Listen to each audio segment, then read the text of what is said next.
170,000 تا کاربر دارن از جفت پلتفرم‌های ما استفاده میکنن.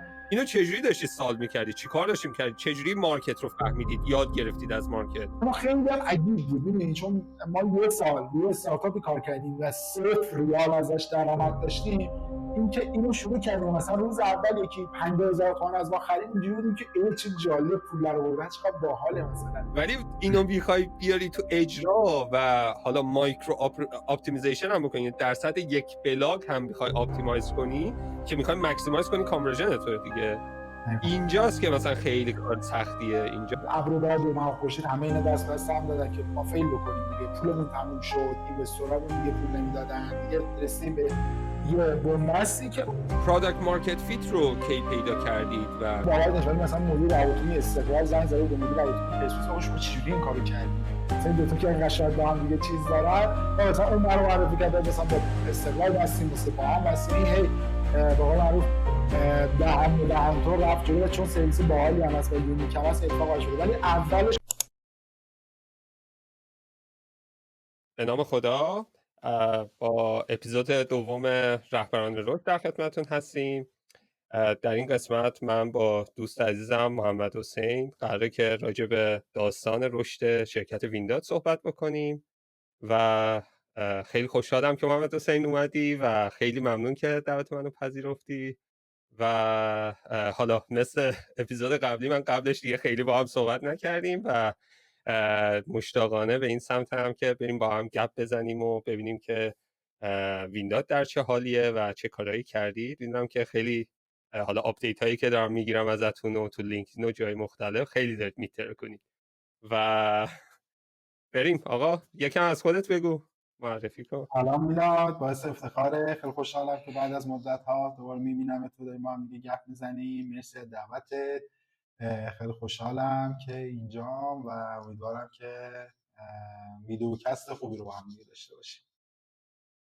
آره مرسی، هم چیز تصحیح کردی من دیگه به همه‌شون میگم پادکست و آره آقا اگر اولش این رفتم تو کست باکس سرچ کردم و اینا دیدم نه، بعد فهمیدم آره تو یوتیوب هست و اپیزود یکو.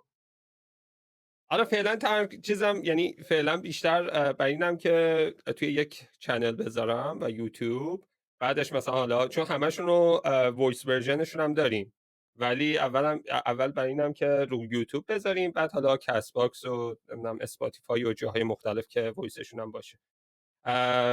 احتمالا مثلا بعد از اپیزود 10 میریم به این سمت وایس. بعد آقا اگر موافقی یکم اول اینکه یکم راجع به خودت بگو، یه بک‌گراندی از خودت و کمی هم اصلا وینداد رو معرفی کن، ببینیم که اصلا وینداد چیه، چی کار میکنه. حتما. من که خب محمد حسینم، 28 سالمه، توی دانشگاه مدیریت مالی خوندم. خیلی هم درس خون نبودم، یه 7-8 سالی طول کشید یه لیسانس ما بگیریم من دانشگاه آزاد. ولی از اون موقع که یادم میاد دیگه شروع کردم به کار کردن. اوایل در واقع حالا بیشتر توضیح دیولپمنت بودم و بعد دیگه کشیده شدم به سمت دارک ساید بیزینس به قول معروف. و الان هم که تقریبا یه 6 و خورده سال 7 سال تقریبا میشه کم کم 7 سال که روی وینداد داریم کار میکنیم. در مورد وینداد هم بخوام خیلی کوچیک بگم، خب خود وینداد یه پلتفرم ارائه خدمات حقوقی تخصصی به کسب و کارهاست، در حال حاضر بزرگترین پلتفرم این حوزه توی ایرانه. ما تخصصی به کسب و کارها و شرکت‌های تجاری خدمات حقوقی رو تو بستر فضای آنلاین ارائه می‌کنیم. در کنارش برند دیگه هم داریم به نام وینساین که نوپاتره، تقریبا 2 سال از عمر وینساین میگذره و وینساین هم در واقع یک پلتفرم امضای الکترونیک و مدیریت اسناد حقوقیه که اون هم در واقع تو پلتفرم‌های امضای الکترونیک در حال حاضر جزو خصوصی‌ها در واقع بزرگترین پلتفرم امضای الکترونیک و حدوداً 80,000 تا کاربر داره که دارن ازش تو حوزه امضای اسنادشون، حالا مدیریت سندشون استفاده میکنن. این یه خلاصی از وینداد و وینساین. عالی خیلی هم عالی. یکم هم چیز میکنی، یعنی استیت الان وینداد رو میگی که الان تو چه استیتیه؟ مثلا آیا کش فلو پوزیتیو هست یا نه؟ تعداد کارمنداش چجوریه؟ چه تعداد مثلا حالا کاستومر داره؟ اون اعداد ارقامی که حالا خیلی کانفیدنشیال هم نیستن و میتونی شیر کنی. حتما. ببین ما الان یه شرکت در واقع پایدار هستیم تو فضای استارتاپی ایران.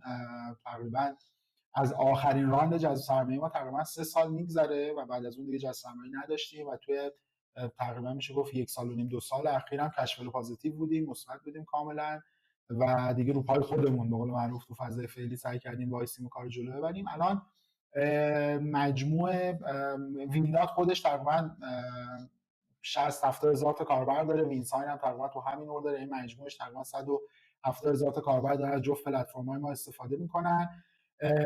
تقریبا یونیک کاستومرمون در واقع تو هر دو این پلتفرم‌ها بیش از 20 هزار تا بوده و توی ویندات ما حدوداً بیش از 35 تا 40 هزار تا خدمات حقوقی منحصر به فرد به کاربران ایرانی تو این سال‌ها ارائه کردیم. روی وینساین هم در واقع بیش از 500 هزار صفحه سند تا حالا امضا شده توی این 2 سالی که تازه از عمرش میگذره و کار داره میکنه.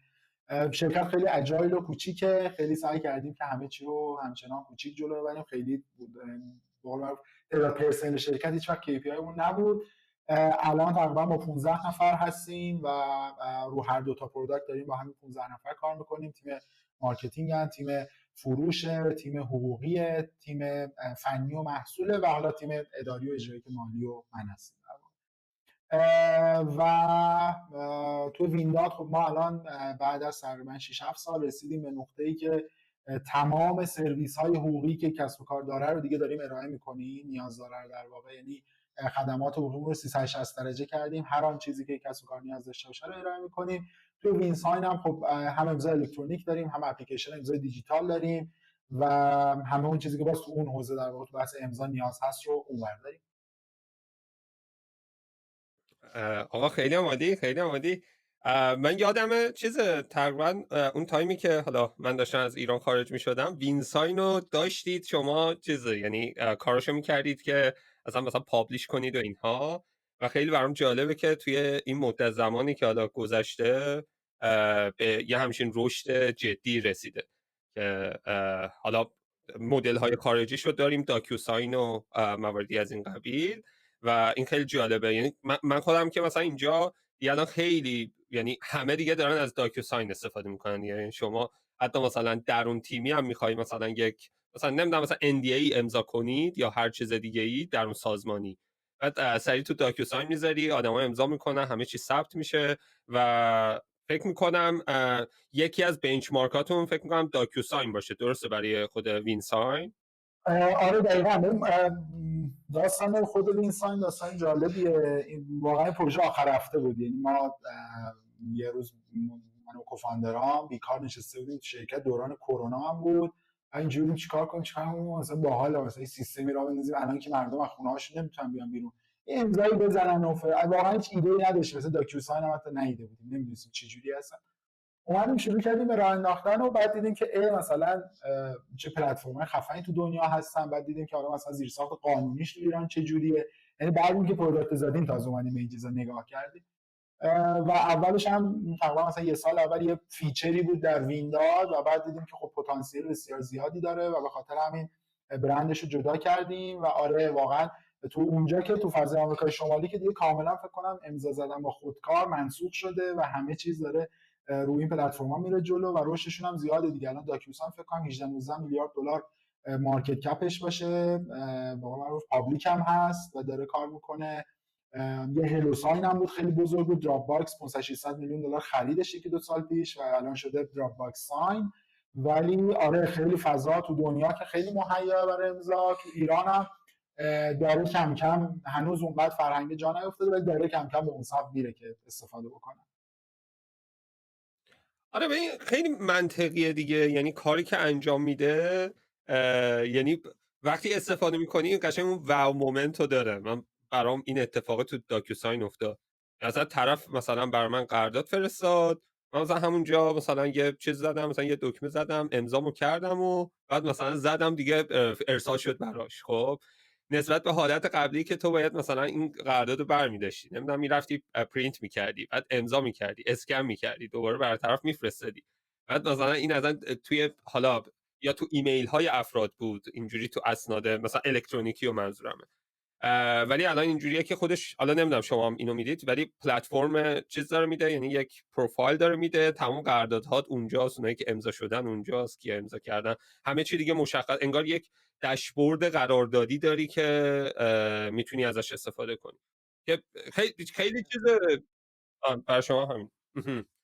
حالا خیلی چیز مثلا شاید از لحاظ فنی آسون، ولی از لحاظ ولیوی خیلی چیز جالب و ولیو، یعنی یه کاری رو آسون داره میکنه و عملا خیلی از سازمان ها و حتی افراد هم دارن ازش استفاده میکنن دیگه. حالا اینجا مثلا بعضا برای نمیدونم مثلا اجاره خونه و مواردی از این قبیل هم از داکیوساین استفاده میشه. آقا مثلا یه آماری هم میدیدم اینجوری بودش که مثلا میگفتش که شرکت های تک آمریکای شمالی، مثلا اونایی که سویچ کردن قرارداد فروششون رو بردن به پلتفرم‌های امضای الکترونیک، خصوصا داکیوساین و هلوساین و چیزای دیگه که هستش، مثلا 30-40% رونیوشون رشد کرده، چون اصلا همین که بخوام قرارداد رو بفرستم فیزیکی بگیرن و حالا آدم فکر کنه حالا من اینو امضا بکنم نکنم، اینقدر فرآیند سریع بوده، سرعت فروششون و مبلغ فروششون رفته بالا و این واقعا تو ایران هم هست دیگه. الان مثلا ما 4-5 از این پلتفرم‌های بزرگ حوزه سلامت آنلاین دارن از سیستم ما استفاده میکنن برای امضا پزشکاشون و مثلا اینا هم مثلا اینجوری بوده باشون گپ که میزنیم، هم هزینه‌ای براشون کمتره که مثلا پیک بیاد و بره و کاغذ بگیریم و این حرفا، همین که سرعت رشد جذب مثلا این پزشکا تو سیستمشون خیلی رفته بالا، چون قبلا باید این فیزیکی میرفته میومد، خصوصا تو شهرستان‌ها باید پست میشده، ولی الان خیلی راحت میره رو گوشی طرف یه اس ام اس کلیک میکنه، احراز هویت میکنه، امضا رو میزنه و تمام. آره برای خود منم خیلی جذابه. ما هم خودمون اکثر قراردادامون رو همین امضا میکنیم و قرارداد ثبت ویندادمون رو هر بار که من میرم این پروسه رو انجام میدم قشنگ یه جوری میشم که عجب چیزی واقعا بچه‌ها ما ساختن و چقدر خفن و چقدر خوبه و اینجوری. آره این خیلی نکته جالبی بود که گفتی، یعنی این برای خود پروسه سیلز این تمام کنندگی خیلی مسئله است و مثلا میبینی که تو 3 تا جلسه رفتی، جلسه آخر دیگه میدونی که اینا میخوان بخرن تا یه حدی، خب اونجا باید سریع کلوز کنی دیگه دیل رو. الان کاری که مثلا اینجا من چند تا از دوستام حالا کامپنی دارن میکنن این کاره، یعنی مثلا با تو میته، خب همون لحظه قرارداد رو برات میفرسته، یعنی میتو قطع نمیکنه، میگه آقا اوکی دیگه، این میگه اوکی، خب و همون لحظه قرارداد میفرسته، میگه آقا ایمیل اومد اونو میخوای امضا کن، امضا رو میکنه، یه استرایپ لینک پیمنت هم میفرسته، مثلا پیمنت اولم میگیره دیگه، این آدمه رو گرفت، خب بعدش میبنده کال رو، یعنی کال آخر رو اینجوری تموم میکنه. بعد مثلا تو حالت سنتیش این اتفاق میافتاد دیگه که مثلا باید میتینگ تموم میشد، میگفت آقا من قرارداد رو برات میفرستم، خب حالا تا تو قرارداد بفرستی و برسه دست اون آدمه ممکنه 1000 تا اتفاق بیفته، طرف پشیمون بشه، طرف حالش اون روز خوب نباشه، طرف مثلا بگه نه ریسکش زیاده فلان فلان فلان، بعد مثلا اصلا اون تو جلسه طرف رو تونستی قانع کنی دیگه، یعنی حالا مثلا نگوشییت کردی، مثلا ولیواتو گفتی، طرف اکسایتد نسبت به پروداکتت میخواد بخره، فاصله بندازی 1000 تا اتفاق میتونه این بین بیفته که ممکنه دیلت به هم بریزه و این خیلی چیز خوبی بود، یعنی من دیده بودم ولی چیز، یعنی هوشمندانه حواسم نبوده بهش، خب که داره این اتفاق میفته. این آماری که گفتی برام خیلی جالب بود که خود مثلا داکیو ساین یا همون وین ساین میتونه یعنی داره آمار فروش رو بهتر میکنه، آره تمام ببین کنن. حتی مثلا ما حتی این یه لول هم بردیم بالاتر، ما یه پروداکتی هم داریم روی وینساینمون به نام CLM کانترکت لایف تایم منیجمنت، همون داشبورد و ایناست. ولی نکتهش دقیقاً چیه، حتی یه زمانهایی در فروش ما تجربه تو خود وینداد بوده، اونجایی که طرف این خب اطلاعاتتون میفرستید من قرارداد رو تکمیل بکنم، خب این ممکنه مثلا 3 روز طول بکشه. ما پروداکتی که درست کردیم چند تا فیلد شما میتونید تو قرارداد مشخص بکنید، مثلا نام خانوادگی، شماره تماس، فلان فلان فلان، و وقتی که شما برای امضا میزنی برای طرف میره و وقتی احراز هویت میکنه اتوماتیک این فایل پر میشه و سال میشه میندازه و تمام، یعنی حتی اون پروسه تا حد اعلا داره سریع میشه به قول من. آره آقا عالی، خیلی جالبه. و یه چیزی هم به نظر من حالا از پست‌های خودت تو لینکدین میدیدم یه کاری هم دارید میکنید با دیوار و دیجیکالا و اینجور برندها برای فکر میکنم هویت برندشون، برای حفظ هویت برندشون، اگر درست بگم، آره درسته؟ این هم یه توضیح میدید چه سرویسیه؟ آره ما تقریبا از 1.5 سال 2 سال قبل سرویس جدیدی رو تو وینداد راه انداختیم که خب خیلی نوعه، در دنیا هم حتی یه ذره نوعه تو بحث مالکیت فکری. یه اتفاق افتاده اینه که سالهای اخیر که حالا پلتفرم‌های اجتماعی خصوصا مثلا اینستاگرام و یوتیوب و توییتر و تلگرام و اینا رشد کردن، داستان نقض مالکیت فکری هم به افول اتفاق میفته. حالا چه نقض برند باشه، کانال فیک تو تلگرام برای برندها، یا صفحه اینستاگرام فیک، یا استفاده از محتواها دیگه، مثلا از اینکه مثلا بخوای کورسرا مثلا این کورس رو بخری بعد دانلودش بکنی مثلا بذاری تو کانال تلگرامی خودت و مسائل این شکلی. خب این خیلی زیاد شده. ما خب سرویسی که توی وینداد لانچش کردیم آی پی پروتکشنه و ما میایم در واقع در فضای آنلاین از حقوق مالکیت فکری کسب و کارها محافظت میکنیم، حالا چه میخواد موضوعات کپی رایتی یا ترید مارکی باشه، و مسدود میکنیم. یعنی ما پروسه رو طی میکنیم، به جای پروسه دادگاه و امثال اینا ما با خود پلتفرما ارتباط میگیریم، چون اونا هم واحد لیگال دارن، ما هم در واقع باشون ارتباط حقوقی میگیریم، یه شکایت رو در واقع مطرح میکنیم و اون فردی که داره نقض میکنه حقوق مالکیت فکری رو میاریم پایین. و خب آره مثلا با دیوار فعالیت گسترده تو اینستاگرام داشتیم، تعداد بسیار زیادی بودن، هزار خورده‌ای مثلا پیج اینستاگرامی بود با اسم دیوار، لوگو دیوار داشت سوء استفاده میکرد، ما همه اینا تیک داون کردیم. یا توی لایه دیگه در واقع دیوار یه سایت فیک داشت، دیوار استانبول، دیوار ترکیه، دیوار حتی یه دونه بود دیوار تورنتو بود مثلا، نمیدونم دیوار فلان، یه 15-20 از این سایت ها بود که دیوار فلان، ولی واقعا تمپلیت دیوار بود، لوگوی دیوار بود. خب ما مثلا این سایت ها رو هم حتی هم بستیم هم دامیناشون رو توقیف کردیم در واقع. خب این همکاری گسترده شروع شد دیگه. حالا به قول صنایع مختلف مثلا تو بحث رمزارزی‌ها با نوبیتکس و بیتپین کار کردیم که اونا علاوه بر اینکه پیج فیک می‌ساختن این بود که فیشینگ هم می‌کردن، یعنی با پیج فیک نوبیتکس مثلا می‌رفتن پیام میدادن می‌خواستن اخاذی بکنن، مثلا یوزر پس پنل رو در واقع می‌گرفتن. تو مثلا صنعت حالا سرگرمی و ورزش و اینا مثلا با باشگاه پرسپولیس کار کردیم، تمام صفحات اسمن هواداری ولی رسما مثلا میگفتن دلالا اینا رو مدیریت می‌کردن و اینا در اینستاگرام و تلگرام بسته شدن. دوباره تو این فضا مثلا تو فضا رسانه مثلا با فوتبال 360 عادل فردوسی پور کار کردیم، اونم مثلا اینجوری بود که تو تلگرام شما می‌زدی فوتبال 360 20 تا کانال میومد که هیچ کدوم کانال اصلی اینا نبود و کانال اصلی مثلا 21 کمی بود و واقعا مثلا بچه مارکتینگشون خیلی شاکی بودن.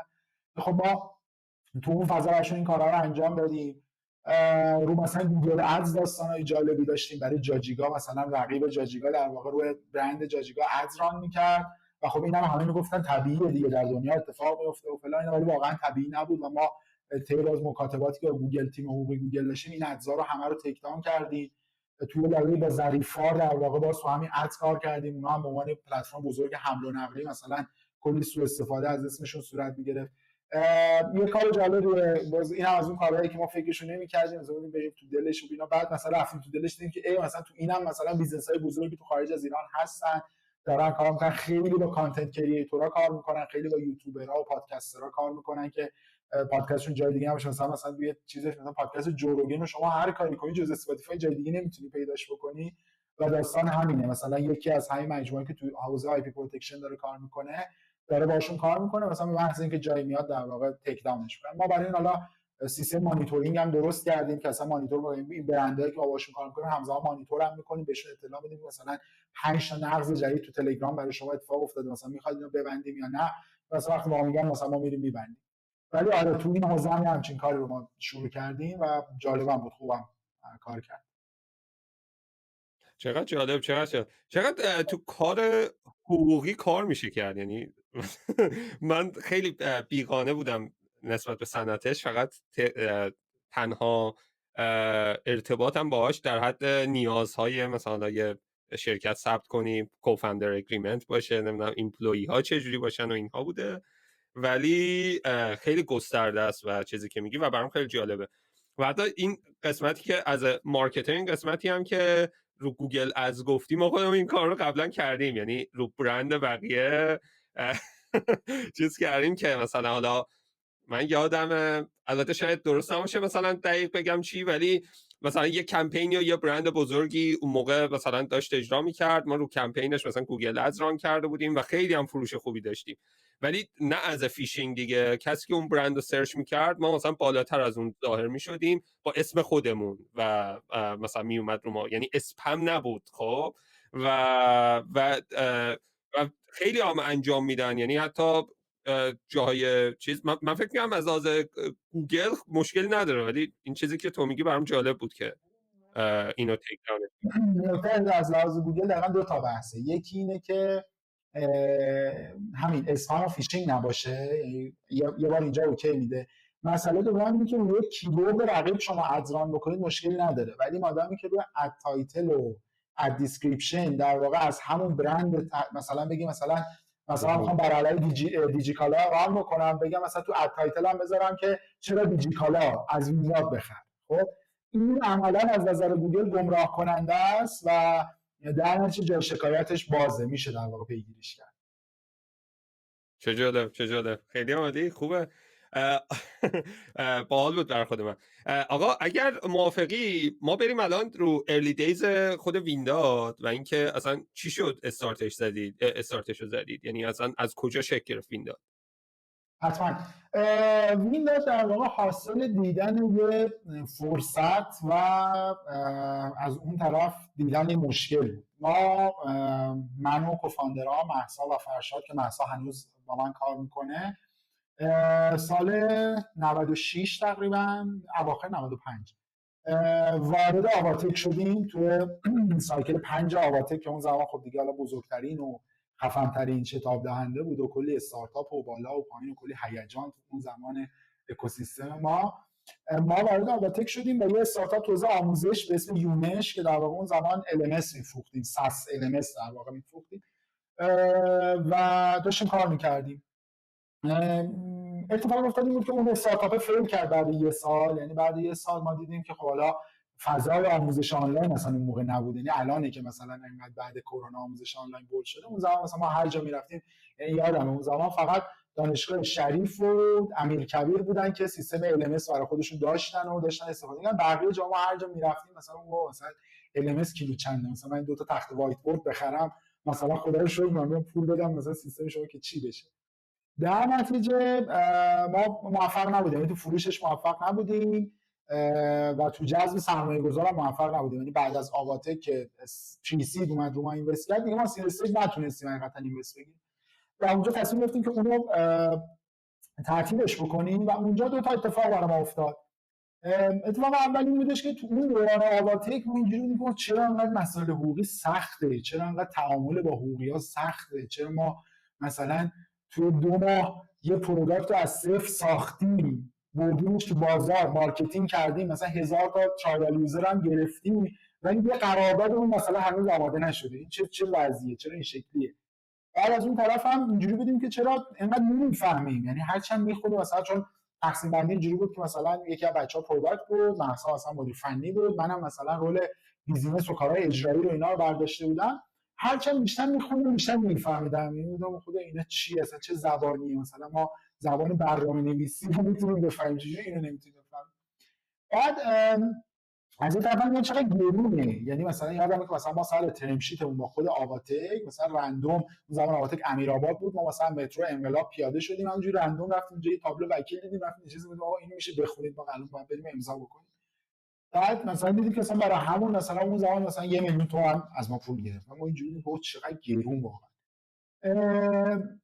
و از اون طرف دیگه باز دیدیم که مثلا چقدر همه چی دستیه، یعنی مثلا ما خواستیم شرکت ثبت بکنیم دیدیم که کلی این پروسه دستیه، همه چیزش کاغذی، همه چیزش فیزیکیه و همه اینا باعث شدش که بگیم مثلا چقدر مسخره است و هیچ دیسراپشنی هم توی مارکت چه اتفاق نیفتاده. و از اون طرف فرصتی هم که ما دیدیم به واسطه محسن در واقع مدیر عامل آواتک ما با سرویس لیگالزوم آشنا شدیم که الان بزرگترین لیگال تک پلتفرم آمریکای شمالیه که اونم آی پی او کرده، تو بورس نزدک داره کار میکنه، خیلی بیزنس بزرگیه، تو ایالت تگزاس هم از هدکوارترشون. ما با اینا آشنا شدیم چه پروداکت باحالی، همه این چیزایی که در ما دغدغه است اینا دارن آنلاین انجام میدن، ثبت شرکت آنلاین، قرارداد آنلاین، مشاوره آنلاین بعد ارزونه، چون بالاخره ما هم مثلا دوستامون که مهاجرت کردن همیشه دیدید آقا مثلا هزینه وکیل و اینا خیلی زیاده تو آمریکا. بعد مثلا اینجا هزینه‌هاش هم مثلا ارزونه، مثلا ما از اون مثلا سرچ که می‌کنیم تو گوگل و اینا مثلا میگه $200 ساعتی مثلا میگیرن، بعد مثلا میبینم که اینجا مثلا داره $15 $20 میگیره. پس دیدیم که چه فرصت جالبیه که ما مثلا یه همچین چیزی رو بیاریم تو ایران کلیم بکنیم و بسازیمش. و این باعث شد که در واقع وینداز شکل بگیره از 3 تا کوفاندر غیر حقوقی. یعنی اون روزهای اول ما هر جا میرفتیم چه اینوستر پیچ بکنیم چه بفروشیم همینجوری ما شما رو چه به این حرفا مثلا برای چی اصلا شما پا تو کفش حقوقی‌ها دارید میکنید، اصلا شما حقوق نخوندید خودتون. گفتیم بله ما حقوق نخوندیم ولی درد داستان حقوقی رو به عنوان کارآفرین یا به عنوان به قولم صاحب کسب و کار دیدیم. در نتیجه به قول ما اینجوری در واقع وینداز رو استارزم باز از دل خود آواتک هم شروع کردیم. یعنی همون زمان ما رفتیم با محسن کامیکیت کردیم که مثلا حالا این دیگه پیوت اسمش نیست، مثلا شیفت داریم میکنیم روی بیزنس دیگه، ولی خب این فرصتاش وجود داره، جذابیتاش وجود داره و خب اونم به ما اعتماد کرد، به تیم خصوصا اعتماد کرد و یه باز اینوست اولیه رو ما کرد و دیگه ما استارتمون رو زدیم. چقدر جالب. یعنی چیزی که میگی خود بک‌گراندت که یعنی بک‌گراندتون که حقوقی نبود، من خودم اینو نمیدونستم و خیلی سخته بدون اون بک‌گراند. اول اینکه اصلا بری مارکت رو بفهمی با اون پول هایی که حالا هر یک از این حقوقدانا میگیرن، و دوم اینکه بعداً بتونی مثلا اینوستور بگیری و حالا موارد مختلف.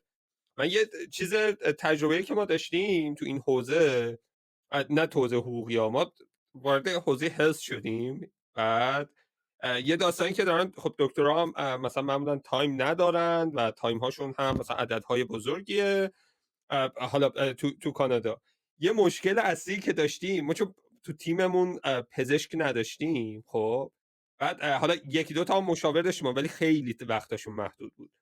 بعد ما اتفاقی که میافتاد، میخواستیم مثلا اینداستری رو بفهمیم، یوزر نید رو بفهمیم و مواردی از این قبیل. مثلا میخواستیم با دکتر این سمت دیمند رو کامل داشتیم، ما میدونستیم دیمند چه نیازی داره، چون دیمند میشه کانسومرها و هم خودمون کانسومر بودیم، هم هزاران کانسومر بود که رفته بودیم ریسرچ کرده بودیم. خب ولی سمت ساپلای که خود دکترا بود، ما می‌خواستیم با اینا بریم صحبت بکنیم، دغدغه‌هاشون رو در بیاریم، مثلا ببینیم مثلا پین پوینت هاشون چیه و مواردی از این قبیل. مثلا اینجوری بود که من چند هفته میدویدم تا مثلا یه رو با اینا ما بتونیم وقت داشته باشیم. خب و این چیزی که تو میگی، چون حقوقی هم تو ایران حالا در لول حقوقی هم مثلا کسب و کار و حقوقدان‌های حرفه‌ای فکر می‌کنم عددهای حالا بالایی باشه و کل احتمالاً بودجه رو میخوره. خب که مثلا شما مثلا بتونید که از اینها پین پوینتشون رو در بیارید. اینو چجوری داشتید سالو میکردید؟ چی کار داشتید میکردید؟ چجوری مارکت رو فهمیدید، یاد گرفتید از مارکت، پین پوینت ها رو در آوردید؟ ببین دو تا مسئله وجود، یکی که مثلا این حقیقتا من خودم رو قبول ندارم که مثلا توی صنعتی کار داری میکنی فاندر حتما باید بک‌گراند اون صنعت رو داشته باشه. اگه داشته باشه خوبه. من یه بار توی جلسه سرمایه‌گذاری بودیم، خیلی تنه شف، حالا من اینجا قاطی کردم گفتم که آقا مگه مثلا شما گیر داره بودم که تو چه حقوقی نیستی؟ بعد من قاطی کردم آقا این مثلا میلاد منشیپور راننده تاکسی بود که رفت تفسیر رو زد، چه ربطی داره مثلا من حتما باید حقوقی باشه؟ بیزنس رو داره کار میکنه یا تراکشن گرفته یا نه دیگه. در مورد شناخت مارکت حق با توه واقعا. یعنی تنها فایده‌ای که داره که فاندر در واقع اون بک‌گراند رو داشته باشه به نظر من همون شناخت مارکت است که خب جلو میندازتش. ما سخت بود واقعا. ما از زمانی که تصمیم گرفتیم رو ایده کار بکنیم تا زمانی که پروداکت رو لانچ کردیم تقریبا 4-5 ماه طول کشید. نه اینکه خود دیولپمنت پروداکت طول بکشه، نه، دیولپمنت پروداکت شاید مثلا 2 هفته 3 هفته از ما زمان گرفت، ولی تو 4-5 ماه ما 3 نفری رو این بودیم که مارکت رو بفهمیم مثلا داریم چیکار می‌خوایم بکنیم، اصلا کجاها مشکل هست. راهکار مختلف استفاده کردیم. یعنی مثلا یه راهکار استفاده کردیم این بودش که خب گفتیم حالا آواتک ما داریم دیگه، آواتک هم که سراوا رو داره و مثلا بریم پیش حقوقی‌های سراوا بس بشینیم ازشون یاد بگیریم. واقعا مثلا این کارو ما کردیم. مثلا یا که با هم اومدن با ما اینقدر مثلا ایمیل به بالا و پایین و دیگه مثلا حضوری پاشیم بریم پارک پردیس و نوری با پرروازی در واقع تونستیم مثلا یه سری دیتا خیلی خوب از اونا بگیریم. مثلا تو ساختار حقوقی چه شکلیه، چه جوری کار میکنه، اصلا یه لافرم چه جوری کار میکنه، چون ما عملا میخوایم یه تک دریون لافرم بزنیم باید بفهم لافرم ساختارش چیه، چجوری کار میکنه، تو ایران چجوریه، مدیریت تسکا چجوری انجام میشه. اینا رو مثلا اینجوری شخم زدیم. پلتفرم آنلاین که قبل ما بودن رو خب همشون رو تست کردیم، یعنی مثلا یه باجتی کنار گذاشتیم، شروع کردیم رو اینا سفارش ثبت کردن، تماس گرفتن، جلسه رفتن، خودمون رو جای فروشنده جا زدن، چون اون شرکت قبلیمون رو هنوز داشتیم، می‌رفتیم گفتیم ما از یونشیم و فلانیم و این حرفا. اینا رو اینجوری تست کردیم و تا میتونستیم حرف زدیم با آدما دیگه، یعنی ولی هزینه نکردیم براش، یعنی اون چیز میگم پرویمون رو زدیم کنار که بریم هر جوری شده یه جوری دیتا بگیریم. میگم از اکوسیستم خود مثلا خب خود اکوسیستم اون زمان یه سری وکیل بود که خودشون پرسونال برند کردن تو این حوزه داشتن کار میکردن. خب اونا عمدتاً مثلا وقتی من رفتم ازشون دو تا سوال میپرسیدم میگم من پول نمیگرفتن دیگه، توی لایه قراردادی چیزی میمدن پول میگرفتن. در نتیجه ما میتونستیم این کارا رو کردیم و حتی تست چیزام کردیم دیگه. مثلا پیش اومد که مثلا ما یه سری مؤسسه حقوقی و وکیل رو هم تارگت کردیم، مثلا تو صنایع مختلف بوده، فلان وکیل تو حوزه بانک خیلی خوبه، فلان وکیل مثلا تو حوزه دعاوی مالی خیلی خوبه. اینا رو حتی ما اینجوری بود که دیگه زنگ زدیم از کلاینت وقت گرفتیم، رفتیم یه پولی دادیم، نشستیم اونجا و اونجا آمار برآوردیم که اینا دارن چه جوری کار میکنن و خیلی حواسمون بود. مثلا من قشنگ یادم که مثلا وقتی رفتم دفتر وکیله، مثلا از اول حواسم بود، حفظ می‌کردم، گوشیمو در می‌آوردم، سریع تایپ می‌کردم. خب مثلا یه منشی داره، 2 نفر شبیه وکیل رد شدن، مثلا 3 تا پرینتر داره، همه چی داره پرینت میگیره، هنوز سنتیه معلومه. رفتم جلسه باهاش صحبت کردم، مثلا اول چیزی به چشم اومد این بود که سیستم درش نیست، لپتاپی، کامپیوتری چیزی مثلا نداره. اینا رو من نوشتم که بفهمیم مسئله ها کجاست و از اون برم چون تو لایه دیمند هم باز ما مسئله نداشتیم مثل شما، چون تو اون لایه تو آباتک بودیم دیگه، کلی استارتاپ و کلی کارآفرین و این هر روز که این 4 تا مثلا کارآفرین کوچیک و بزرگ رد میشد که حالا همشون الان پیش شما تو کانادا هستن.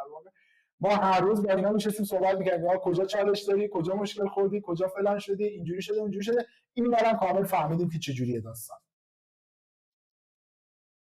آره این خیلی همین چیز خود مثلا حالا جایی مثل آواتک یا ما اون موقع هم خودمون تو ستاک بودیم، یکی از مزیت‌هایی که داره همینه، یعنی تو با فاوندرهای دیگه در ارتباطی، خیلی چیزها در بطن ماجرا یاد میگیری، خیلی وقتا هم اولین مشتریانت همین فاوندران، یعنی اگر حالا بی تو بی سولوشن بخوای ارائه بدی خود همونان، چون حداقل اون پرسونال تراست بینتون هست و اونا هم از جنس نوآورن، یعنی خودشون، یعنی اگر فاوندرن یه جوری آدمای نوآورن، دوست دارن پروداکت جدید رو تست کنن، نسبت به حالتی که مثلا تو فرض کن مثلا میخوای بری بر کیسون بفروشی. خب یعنی یه کمپانی جا افتاده مثلا حالا چیز ممکنه حالا حدسم بر اینا، یعنی قطعا آدمای نوآورم احتمالاً داخلشون هستن، ولی خیلی چیزن ریسک گریزن برای آوردن سولوشن های جدید.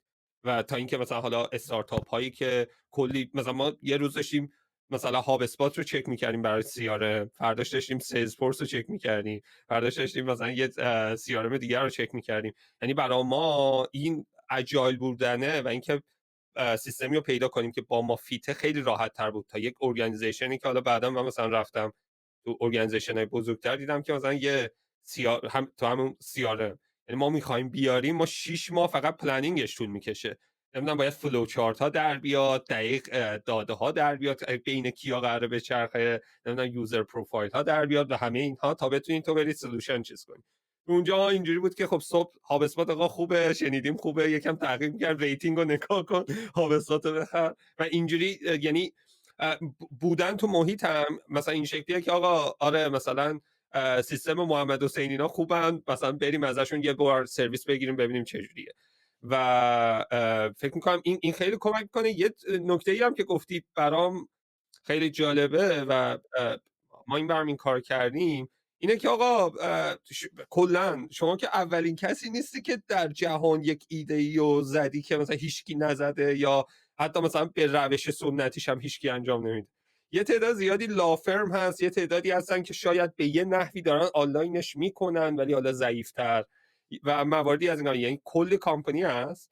و یه کاری که مثلا من خودم انجام میدم و دیدم که خیلی دارن انجام میدن و شما انجام دادید، اینه که آقا بردار زنگ بزن به رقبات، از کاستومر اکسپریانس خودتو ببین چیه دیگه. یعنی حالا رقبا یا حتی کسایی که تو صنعتن، از کاستومر برو تو لافرم ببین اصلا چه اتفاقی میفته، از ورود تا خروج چه پروسه‌ای رو میبینی و مثلا ببین اصلا چند تا منشی داره، همون حالتی که گفتی داده هاشون کجاست، سیستم الکترونیک استفاده میکنن یا نه، یا همون بردار زنگ بزن به چیز مثلا رقیب آنلاینی اگر داری و اینا خیلی کمک میکنه دیگه. کلی داده از این طریق میشه گرفت، داده های والیوبل. خب که اینکه مثلا شما بخوای پشت میز بشینی فقط سرچ کنی ممکنه یه بخشی از این داده ها رو بتونی به دست بیاری، کلشون مثلا میس بشه. آره و یه لایه بالاتر هم رفتیم. یعنی مثلا من قشنگ یادمه که ما 3-4 تا لیگال تک آمریکایی رو تارگت کردیم و رفتیم شماره مجازی خریدیم، توشون درخواست ثبت کردیم، بریم حتما با 2 تاشون جلسه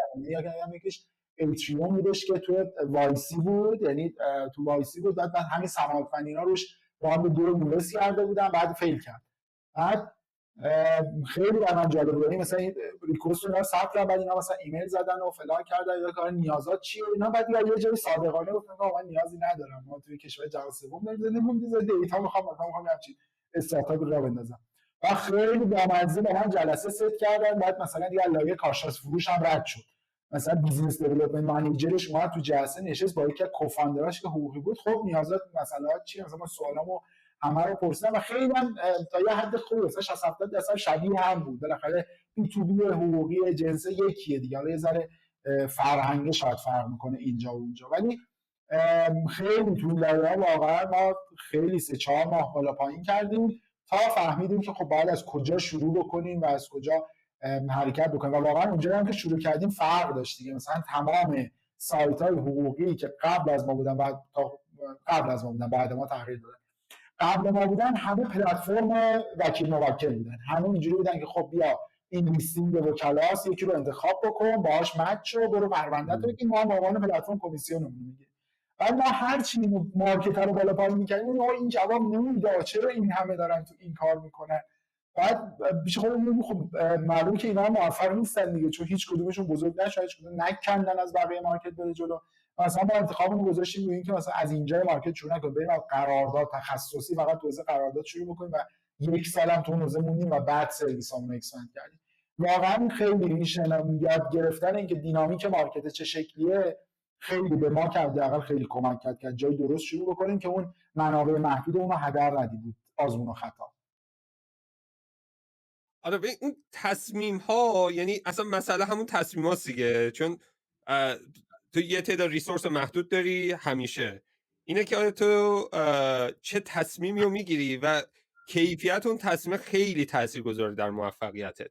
یعنی من فکر می‌کنم مثلا استارتاپ تو ارلی دیزش 3 تا تصمیم اشتباه بگیره فیله، یعنی در این حده مثلا اون استراتژیکلی ها. یعنی تو مثلا بری مثلا تو فکر کن پلتفرم باز مثل همین مواردی که مثال زدی میزدی، خب کلی ریسورس فنی باید میریختی، کلی ریسورس دیتا باید میریختی، اینا رو درست میکردی و تصمیم اشتباه دیگه، کل ریسورست مثلا سوخته، بعد یه سال میای میگی که خب ما تصمیممون اشتباه بود حالا برگردیم، یه خستگی یه ساله مونده، کلی هم ریسورس سوزوندی دیگه، ممکنه نتونی برگردی و کاری که از جایی که الان گفتی شروع کردی شروع کنی. خب برای همین اون ریسرچ تایم اولیه خیلی نکته مهمیه که تو از کجا میخوای وارد مارکت بشی و حالا اصطلاحاً گو تو مارکت استراتژی چیه، خب که هم در پروداکت معنا پیدا میکنه، هم توی مثلا حتی کاستومر بیسی که اولش میخوای تارگت کنی، یا میخوای کیا رو میخوای اولش تارگت کنی.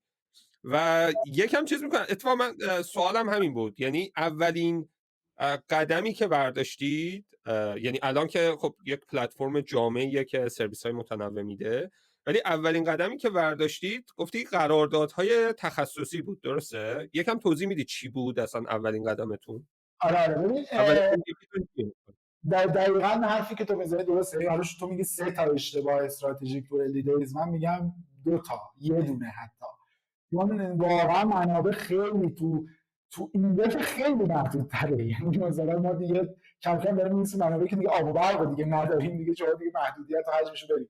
ببین ما روزهای اول شروع پروداکتیمون با یه پروداکت بانک نمونه قراردادها بود. یعنی ما دیدیم که خب یه نیاز قرارداد گرون دور دلیور میشه تو ایران و از اون ور دیدیم که خب بنچمارک هم که انتخاب کردیم لیگال زوم مثلا یه پروداکتی به نام لیگال فورمز که توش یه تعداد خوبی قرارداد گذاشته از مثلا چه میدونم ترم شیت سرمایه‌گذاری بگیر تا ایمپلویمنت و NDA و فلان و این حرفا. بعد میگم تو این بالا پایینامون خب انتخاب اونم این بودش که خب ما ایرلی ادپتر اون استارتاپ ها و ایرلی ادپتر ترمون استارتاپ ها آواته کرد. خب شما چی نیاز دارید؟ ما قرارداد نیاز دارید. خب تو این لایه ما گفتیم خب پس هیچ جای دیگه افورتمون نمیذاریم، میذاریم رو همینجا. ما اومدیم یک بانک نمونه قرارداد درست کردیم، رفتیم با یه وکیلی که تو حوزه استارتاپ خیلی متخصص بود یه قرارداد پیمانکاری بستیم، یعنی به عنوان برون سپاری کردیم بهش، گفتیم آقا 10 تا قرارداد برای ما بزن. بعد جالبه من اون زمان بهش این آفر رو دادم، گفتم که بیا رویالتی بیس با هم کار بکنیم، من الان این پولا رو بهتون ندم، این پولا رو میخوام جای بهتری خرج بکنم، ولی تو بیا برای من 10 تا قرارداد بزن، من بهت روی هر فروشم 60% تا 5 سال میدم. یعنی چیز ترکمانچایی داشتم بهش آفر میدادم و اونو قبول نکرد، تو نقده رو گرفت. و اگر قبول میکرد تا امروز یه چیزی تو اوردر مثلا 400 برابر اون پول در آورده بود، یعنی از فروشی که ما فقط رو همین پروداکت داشتیم. واقعا خیلی اشتباه کلیدی بزنم. ولی آره ما اومدیم 10 تا قرارداد، باز قراردادام بر اساس نیاز اکوسیستم استارتاپی در آوردیم. یعنی مثلا یادم ما قرارداد کار داشتیم، کارآموزی داشتیم، تفاهم‌نامه بنیان‌گذار کوفاندر اگریمنت داشت که اون زمان اصلا نبود، یعنی اصلا تو خود آواتیکش هم کسی نمی‌دونست کوفاندر اگریمنت چیه. مثلا ما دیدیم که چیه، اومدیم ترجمهش کردیم، بعد رفتیم پیش وکیل کلی باش بالا پایین کردیم، اینو تنظیم کردیم. قرارداد بستیم داشتیم، قرار ساس هم باشه. من قشنگ یادمه که 2 روز تمام من پای تلفن بودم که توضیح بدم ساس چیه و چطور از ساس در واقع استفاده میکنن که بتونه اینو در واقع تنظیمش کنه. آره ما با 10 تا نمونه قرارداد شروع کردیم. ولی نکته‌ای هم که برامون داشت وقتی وینداد شروع کردیم اینجوری بودیم که ما چون در یونش هیچ وقت پول در نیاوردیم، یعنی هیچ وقت ما در یونش درآمدزایی نرسیدیم و همیشه هم یه آرگومنتی داشتیم پیش خودمون که فاز زاکربرگ رو هم داشتیم که مثلا فیسبوک رو میگفت ما تا 10 سال درآمدزایی نمیخوایم، می‌خوایم یوزر بیس رو ببریم بالا. ما هم اینجوری بودیم که آره ما فعلا درآمدزایی نمیخوایم، تمرکزمون رو بالا بردن یوزر بیسه. خب همون هم شد فیل کردیم. ولی ویندادو که راه انداختیم همین قشنگ که منو کوفاندرام تو دانشکده فنی دانشگاه تهران نشسته بودیم، گفتیم آقا این از روز اولی که لانچ شد باید پول در بیاره و باید مثلا تا ماه سوم به اندازه حقوق ما ستا پول در بیاره. اگر در نیاره میبندیمش، میریم کاربندی میکنیم، حوصله دیگه نداریم دوباره یه سال بدبختی بکشیم هیچی نشه. و واقعا هم میشد. یعنی روزی که ما لانچش کردیم دقیقاً تو دیتابیس اون هنوز هست، ما 27 اسفند یه سیس بتا دادیم بالا و 1 اسفند 96 هم رسمیش کردیم. 27 بهمن که اون اومد بالا مثلا ظاهرش یه خرید خورد. بعد من اینجوری مثلا کی اومده خرید، از کجا اومده خریده، که اینجا میرسیم به فاز دوم که ما با هر منابع محدودمون دیدیم تنها کانالی که برامون به صرفه است برای مارکتینگ SEO بهترین چیزی که برامون کار میکنه. یعنی اینجوری بودیم که باز چیزامون اینجوری نبودن، مثلا اون زمان 2-3 تا منتور داشتیم تو مارکتینگ، هیچ کدوم اینجوری نبودن. میگفتن نه ما مثلا SEO B2B اصلا چه به SEO ولمون کن بابا، مثلا دیجیکالا رو به SEO کار میکنه. مثلا خیلی به ما فشار می‌آوردن، گفتن که آقا این مثلا لانچ پلتفرم نشست خبری برگزار کنید، PR کنید، هم برندینگی براتون خوبه، همین که چه می‌دونم چون فضای حضوری حس اعتماد به شما میده، کچلوار رو بکشید برید بالا فلان بکنید، این حرفا رو بکنید. بعد ما هر جور حساب کتاب کردیم ما نمی‌ارزه. بعد و جالب اصلا اون زمان من هابسپات عاشق هابسپات بودم، یعنی چون خودم فروشی نبودم و بلکه به قول فنی داشتم و بعد افتادم تو بیزینس و سال فروش افتاد سمت من. بیشتری که بلاگ هابسپات بودن و حال مقاله خوندن که این چیه اون چیه و هابسپات هم خب فوکس کانتنتش رو اینباوند سلز و اینباوند مارکتینگ بود و اصلا من جذب این شدم، اینجوری بودم که اصلا این ته دنیاست و بهترین چیزی که کار میکنه. و از من خب خود هابسپات هم بی تو بی دیگه، خب بی تو بی داره اینم داره رو کانتنت کار میکنه، سئو کار میکنه دیگه. و اینجا باز شدیم قدم دوم رو و تصمیم گرفتیم که بریم روی ارگانیک سرمایه گذاری بکنیم. برای مثلا ما تو همون شاید مثلا 1 ماه و نیم منتهی به لانچمون که داشت پروداکت دیولپ میشد، همزمان با یه سرعت و قدرتی هم داشتیم محتوا تولید میکردیم.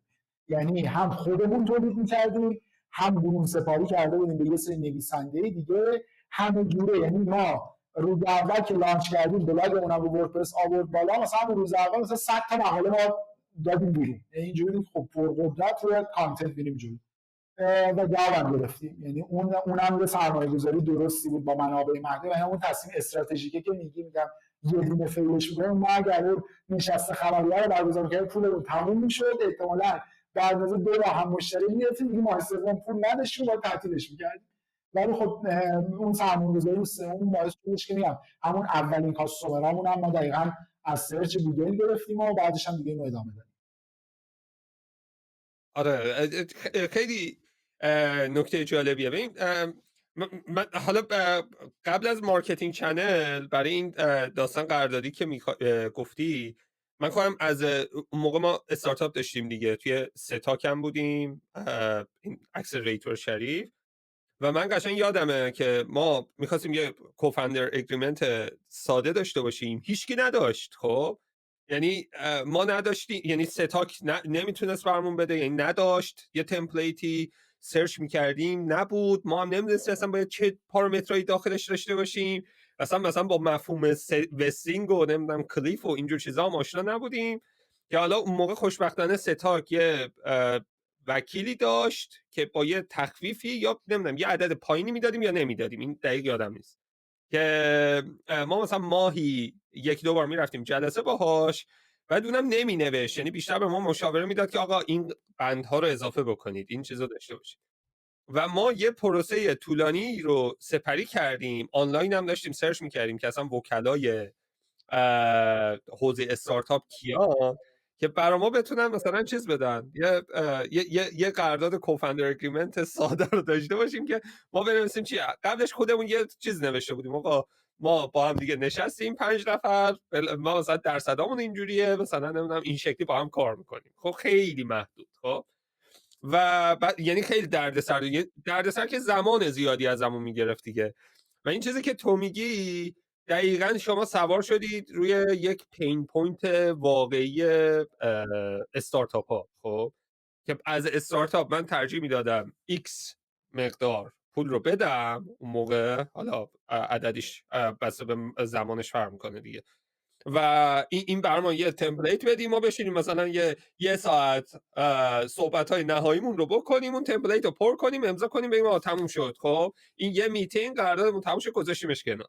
در ما کلی داستان داشتیم برای این قضیه و اون موقع، و میگم وکیلم داشتیم، تازه مثلا ستاک و اینا خیلی حمایت خوبی میکردن، مثلا وکیل میدادن و اینها. ولی قشنگ از کاستومر من پین پوینتی که شما تارگت کردید پین پوینت ما بود. و خوبیه این قضیه اینه که تو جایی بودی، با وجود اینکه حالا بک‌گراند حقوقی و اینا رو نداشتید، ولی جایی بودید که یه تعداد آدم‌های زیادی رو در ارتباطشون بودید که پین پوینت رو داشتن.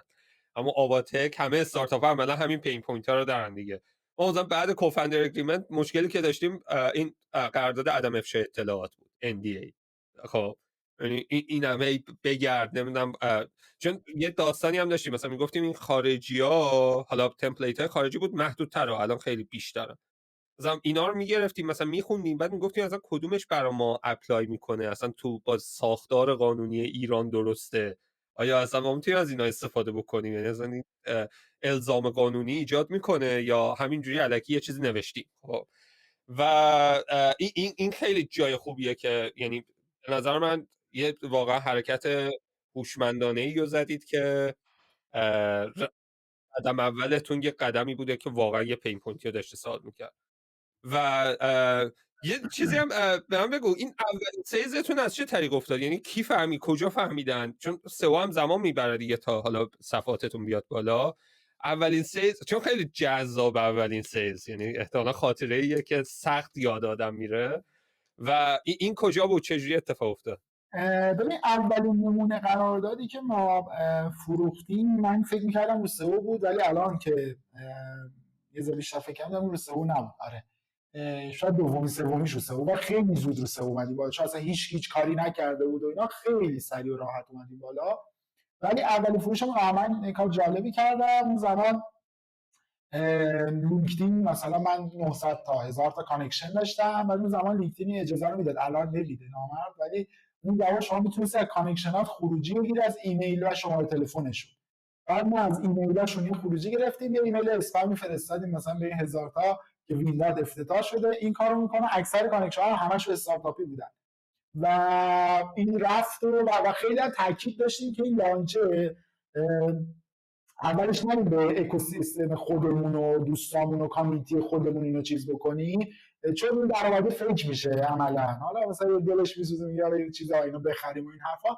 و اولین فروش از اون طریق بود، یکی اون لینک خبرنامه ما کلیک کرد و اومد یه قرارداد خرید و تفاهم بنیانگذار نبود، دقیقاً کوفاندر اگریمنت بود، خرید و بعد دیگه ولی رونده بعد بر ما خیلی هم عجیب بود. ببینید چون ما یه سال روی استارتاپی کار کردیم و 0 ریال ازش درآمد داشتیم، اینکه اینو شروع کردیم مثلا روز اول یکی 50,000 تومان از ما خرید، اینجوری بودیم که چه جالب پول در آوردن، چقدر باحاله. مثلا بعد دو سه ماه که این پول در میاد دیدیم مثلا چه باحالی که ماهی 10 میلیون تومان پول در میاد، چه عجیب، مثلا حساب داره پر میشه و این حرفا. ولی اولین خرید اینجوری بود. آره این خیلی چیز جذابیه. این مدلی هم که گفتی خیلی پیشنهاد میشه برای فروش‌های اول و کولد ایمیلینگ دیگه. حالا برای خیلی ها تو فروش‌های بعدی هم استفاده میکنن کولد ایمیلینگ. حتی تو ایران یکم فکر کنم یعنی من حتی خودم اونجا هم بودم کمتر از ایمیل استفاده میکردیم و چیزه، ولی اینور کولد ایمیل حتی برای بچه‌ای که میخوان مثلا تارگت بازار بین‌المللی بکنن، بازار بین‌المللی رو هدف قرار بدن، ایمیل مارکتینگ هنوز اینجا یکی از چیزهای خیلی جدیه که انجام میدن. خب خیلی بیزنس هم روش سوار میشه و کاری که میکنن، حالا کلی بیزنس هست که شما از طریقش میری مثلا اسم آدما رو وارد میکنی، بعد مثلا اینا با یه روش هایی که حالا وجود دارن، روش هاش وارد دیتیلش نمیشیم، ایمیل آدما رو در میارن، کانتکتشو. خب حالا بعضیا رو نمیتونن که میگن آقا نمیشه. بعد شما مثلا یه لیستی از مثلا نمیدونم بسته به بیزینسه، مثلا یه لیستی از آدم، مثلا تو فکر کن سرویس دیجیتال مارکتینگ میخوای ارائه بدی برای لوکال بیزنس های یه شهر، میری مثلا لوکال بیزنس ها اکثر همه ایمیل دارن اینجا، خب میری ایمیل هاشون رو در میاری، بعد حالا شروع میکنی بهشون مثلا ایمیل مارکتینگ، کولد ایمیلینگ، که حالا مثلا ترفندهای خاص خودش رو داره که بیاید بخرید و از این طریق مثلا چند تا مشتری، مثلا یه کانورژن تو فرض کن 2 در 1000 داره، خب خیلی پایینه کانورژنش، ولی بالاخره یه کانورژنی داره دیگه، تو هزینه زیادی هم نمی‌کنی، میاری با اون مثلا میای چیز می‌کنی، اون فرست ساکسس استوریات رو میسازی و یواش‌یواش میری مثلا آدمای دیگر هم میاری سراغ به سمتش. و فکر می‌کنم کاری که کردید خیلی جالبه که حالا چون البته توزیع بی تو بی هم بودید، احتمالاً ایمیل چیزی بوده که آدما زیاد داشتن استفاده میکردن. خب و شاید خوبی ایران هم اینه که ایمیل اسپمی اینجوری کمتر دارن دریافت میکنن. حالا اسپمی نه ها، مثلا ایمیل سیلزی، خب مثلا نگیم اسپمی. و این خیلی فکر کنم حتی الان هم رلوونت باشه این موضوعی که گفتی، یعنی حالا از یه طریقی یک لیست ایمیلی پیدا کنی بفرستی که ببینی که محصولتو میخرن یا نه. ببین کلا کل مسیج خیلی خوبه. الان فقط تو ایران اس ام اس به فنا رفته، یعنی اس ام اس دیگه اصلا و ابدا چنل خوبی برای مارکتینگ نیست و فقط پول ما خودمون داریم میزنیم، داریم پولمون رو حروم میکنیم به بچه‌ها. من هر بار اینو میگم، ایمیل که خداست، کلد ایمیل واقعا این من فکر کنم اگه فرهنگ استفاده از ایمیلی که تو اونجا هست رو تو ایران بود، مثلا رشد ما 10 برابر اینی که الان هستیم. چون خدا که من مثلا انواعی که کمپینای ایمیلی مثلا میام، چون هاب اسپات خیلی دوست دارم، رو هاب اسپات من اون زمان تو فری ورژنش میشد این کارا رو کرد. مثلا من همین 1000 تا ایمیل رو اونجا ریخته بودم، بعد براشون ورک فلو ساخته بودم.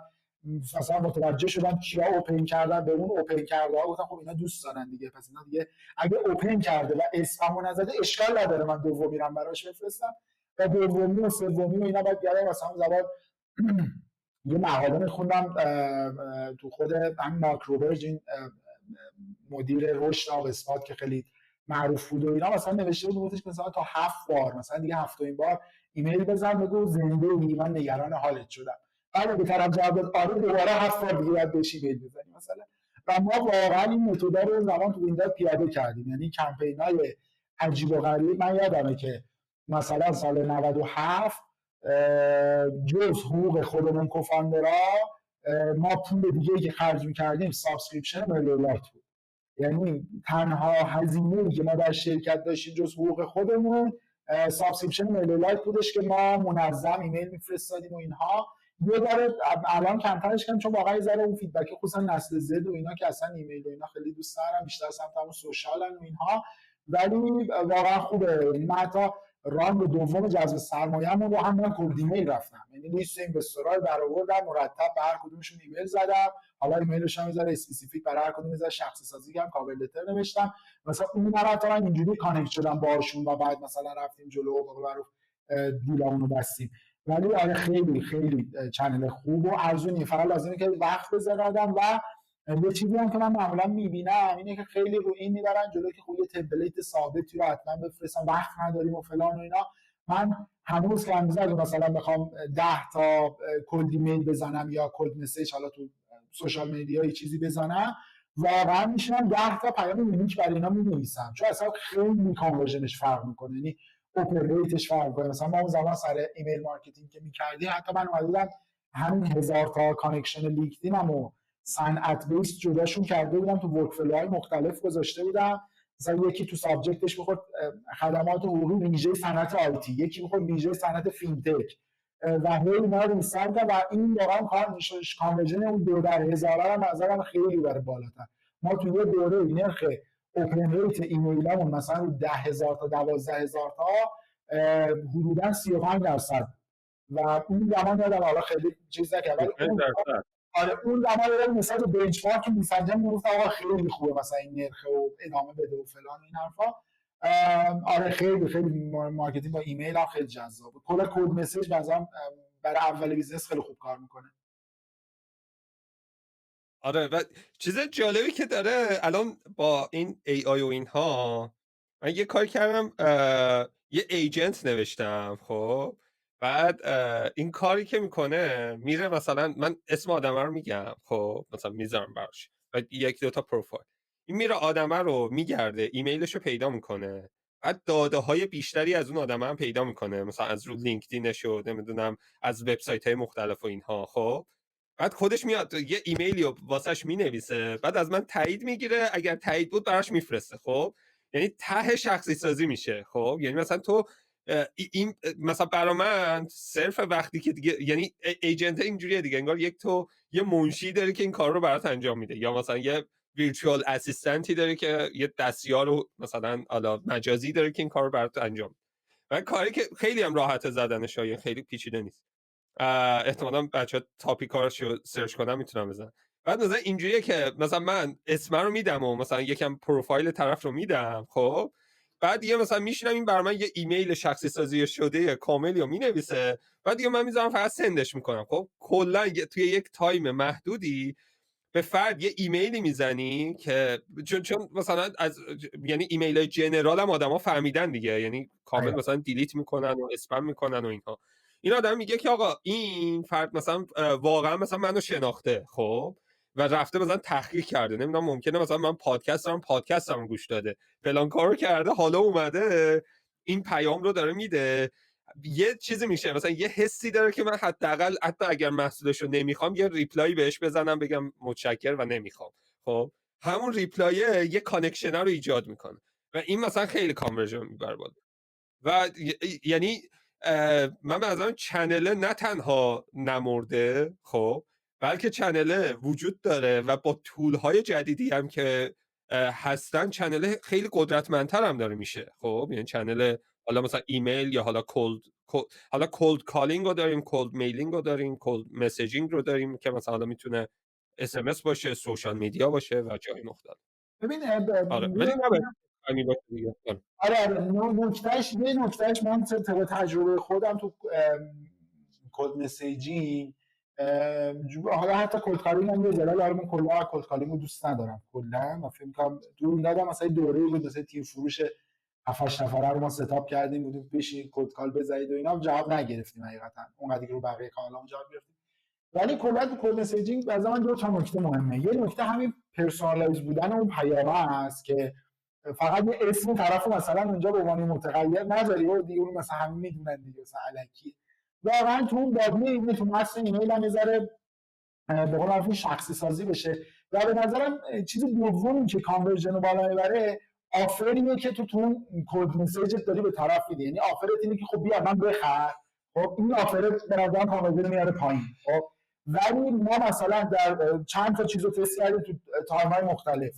ما یه دوره ای بوک میدادیم، یعنی ما الان هم 7 تا ای بوک رایگان داریم و تو ایمیل من ایمیل میزدم یا حتی مسیج میدادم. مثلا یه گروه بود استارتاپ ایران هم چیزی بود تو تلگرام، بعد مثلا توی این گروه میرفتم به فاندرها ایمیل پیام میدادم سلام چطورید، یه کتاب داریم مثلا در مورد اینکه بیمه و مالیات قراردادهای احساساتی چطور است، مثلا اینو بفرمایید دانلود بکنید. خب این که خودش کاملا عجیب می‌بود، با همون رفتن دانلود می‌کنه یه کتاب دیگه. و حالا که دانلود می‌کرد، حالا من می‌بردمش تو لوپ ایمیل، اس ام اس دیگه، کانتنت بارونش می‌کردم تا بهش بفروشم. یعنی مثلا اون آفره، اون چیزی که این کتاب هوکت بود میگفتش که باید هوکتش بکنه، اون قلابه نظرم کانورژن رو قشنگ دوبل می‌کنه. ما قلاب کتاب ای بوک داشتیم، همین الان مهمترین قلاب ما آنالیز حقوقی رایگان. ما شرکت ها رو طی پروسه پروداکتی آنالیز میکنیم و یک گزارش پروداکتی بهشون میدیم که خیلی با این حال میکنن. و این قلابه از نظر من اون آفری که میدی، حالا از جنس یه جلسه است، یه سیستم ترایل، حتی من خیلی وقتا مثلا میبینم که یه سری ساس بیزینس هستن که من مثلا واقعا تعجب میکنم، مثلا اینم از همون اول میگه پول بده. یا بابا تو ساسی مثلا یه 10 روز 12 روز 14 روز ترایل بده ببینیم چه جوری هستی. این آفر هم که تو اون کد مسیج باشه ازم خیلی ریت میبره بالاتر. تجربه من حداقل اینجوری بود. آره منم تجربه مشابهی داشتم. ولی خیلی منطقیه دیگه. تو فکر کن مثلا out of nowhere مثلا یهو از یه جای یکی میاد میگه اینو بیا بخر، خب مثلا محصول منو بیا بخر. مثلا تو اصلا نه محصول مثلا شنیدی، اصلا نه برند رو میشناسی، نه مواردی از این قبیل. مثلا اینجوری که من اصلا چرا باید بخرم؟ خب حالا تو ادعا میکنی که محصولت خوبه، نمیدونم بهترین محصول مثلا فلان رو داری، خب ولی نمیتونه مثلا شاید اصلا فیت نیاز منم نباشه. خب و حتی ریتینگت هم بالا باشه من نیاز نداشته باشم، برای من یک چیز یونیک تری نیاز. ولی کاری که تو میکنی که هابسپات هم این کار زیاد میکرد دیگه، یعنی هی ای بوک های مختلف ایجاد کرد تو صنعت خودش و چه تو سرچ میکردی، چه برات مثلا ایمیل میکرد، چه حالا جای مختلف تو سوشالش میدیدی، میرفتی اینو دانلود میکردی، میخواستی دانلود کنی ازت مثلا ایمیل تو میگیره، اطلاعات تو میگیره اگر مثلا تو سوشال شیر کرده. بعد دیگه تو چیز دیگه حالا تو اون CRMش تو رو چیز کرده، یعنی قشنگ گذاشته که آقا این آدمه تو فلان تاریخ این کتاب رو مثلا اومد فرمو ثبت کرد که دانلود کنه. خب و دیگه تمام رفتار این آدمه رو تو یعنی شما داری و میتونی براش چیز کنی، یعنی مثلا ببینی که اصلا بعد اون آیا صفحه دیگه ای رو وبسایت دیده یا نه. خب یا مثلا داده‌های دیگه، بعد یواش شروع کنی ورماپش کنی دیگه. چون ما میگیم کولد ایمیل اولش یک معرفی اولیه است و خیلی سخته تو اون فروختنه. بعدش مثلا ورماپ باید بکنیم، بعدش مثلا بگی بیا یه جلسه میخوای با هم داشته باشیم در این زمینه، اصلا نیازاشو در بیاری و اینها. بعد یه آفری بدی که مثلا طرف نتونه چیز کنه دیگه، مثلا ردش کنه، یا آفر یعنی خیلی جذابی بشه که خیلی نکته خوبی بود. بعد به این شما فکر کنم یکی از چیزایی هم که خودت گفتی یکم میخوای رونم دقیق‌تر بشیم، گفتی که فوکس کردیم از همون اول رو SEO، که فکر می‌کنم چیزی هم که گفتیم بود که نگاه عمومی در اون زمان این بود که SEO بیشتر برای بیزنس‌های B2C مناسبه، بیزنس‌هایی که درسته این اگر چیزی که من از برداشت کردم، یعنی بیزنس هایی که مثلا حالا دیجیکالا، دیوار، یا بیزنس هایی که مشتریانشون کانسومر هان. بعد حالا تو با چیزی که مثلا از هابسپات دیدی که هممون رو یه دوره اینسپایر کرد و دمشون گرم واقعا، گفتی که نه این برای بی تو بی هم کار میکنه. خب و حالا اومدی رو بی تو بی چی کارا کردید رو SEO؟ یعنی چجوری استارت زدید رو چی؟ شما داشتید قرارداد میفروختید دیگه اون موقع، خب تارگت کیورد هاتون چی بود؟ چجوری داشتید کاستمر جرنی رو میچیدید؟ آره ببین، آره انتخابی که حرف تو درسته. ما اون زمان با 2 نفر که صحبت کردیم از مشاور مارکتینگ و اینا، ما اس رو بیخیال شد و این بی تو سی و این حرفا، ولی خب ما بیخیال نشدیم در واقع. هم هابسپات خیلی تاثیر داشت. هم من یادم که پادکستی گوش می‌دادم مال A16Z بود، اندرو چین یکی از ونچر پارتنراشون بود. اون یادم که اصلا عنوان پادکست ارگانیک گروث بود و اونجا میگفتش که مثلا بخواید پول خرج نکنید و اینا، این SEO خیلی باحاله و اینجوری، اونا ما روش خیلی اینوست کردیم. کاری که ما اول کردیم این بودش که اول نگاه کردیم که خب ما چی داریم و بعد گفتیم که خب اینایی که داریم رو در وهله اول بریم و روش کار بکنیم و مقاله بنویسیم و دیدیم که واقعا نیاز هست. مثلا این نمیدونی کسی کوفاندر اگریمنت یعنی چه زمانی باید ببندتش، چه فایده‌ای داره. یعنی اینو وقتی با آدما حرف زدیم ایدامون پیچ می‌کردیم اولا می‌دیدیم که مثلا ما قراردادار داریم و مثلا چه قراردادی مثلا کوفاندر اگریمنت این چیه چه جوریه. و خب یه استراتژی محتوایی رو کلا گذاشتیم روی اینکه اصلا سرویس‌های خودمون، یعنی توی لایه خیلی نزدیک به سرویس‌هامون خیلی براد ننویسیم، خیلی اگزکت بنویسیم چیا داریم. بعدش هم حقیقتا چه اون زمانش چه الان، من همین الانم با بچه‌های زبان بحثمون میشه، من همون زمانش هم خیلی به تکنیک های SEO اعتقاد نداشتم. یعنی گفتم بابا مثلا تکنیک SEO کیلو چنده، کانتنت خوب باشه میگیره دیگه. یعنی من اصلا اینجوری بودم، مثلا بکلینک گفتم کانتنت خوب باشه خودش بکلینک هم میگیره، کانتنت خوب باشه مدت زبانم میره بالا و این حرفا. اون زمان خیلی آرگومنت هم این بود و خیلی روی کیفیت محتوا من یادمه که ما کار کردیم. یعنی مثلا در آوردیم که 20 تا 30 تا مطلب باید تولید بکنیم. مثلا تفاهم‌نامه بنیانگذاران چیست، تفاهم‌نامه بنیانگذاران چه کاربردی داره، تفاهم‌نامه بنیانگذاران مزایا و مواردش چیست. بعد من اینجوری که آقا مثلا بس 3 تا ولی این داستان واسه، ولی بریم 3 تا خفن بنویسیم که تو بهترین حالت خودش هم باشه. و خب یه ذره همه کم کم اومدیم بهش کانتنت های دیگه هم اضافه کردیم. مثلا همه اینا ویدیو بهش اضافه کردیم، بعضن عکسای جذاب بهش اضافه کردیم، مثلا تصویر خود قرارداد اضافه کردیم و اینا. شروع استراتژی این شکلی بود. ولی خب هرچی اومدیم جلوتر دیگه رو چیزای دیگه هم سرمایه‌گذاری کردیم دیگه، حالا مثلا رپورتاژ آگهی و لینک سازی و اینا. و یه چیز دیگه هم که همون اول باز بهش توجه داشتیم چون بک خودمون فنی بود، روی زیر ساخت فنی قضیه هم خیلی تمرکز کردیم. حالا چه سمت بلاگمون که وردپرس بود، چه سمت خود وبسایتمون که اون زمان لاراول بود، اینکه خود این هم در واقع سئو فرندلی باشه و از نظر تکنیکالی هم خوب باشه و سرعت لودش خوب باشه و بتونه همه جوره خود این هم جذب بکنه مخاطبو.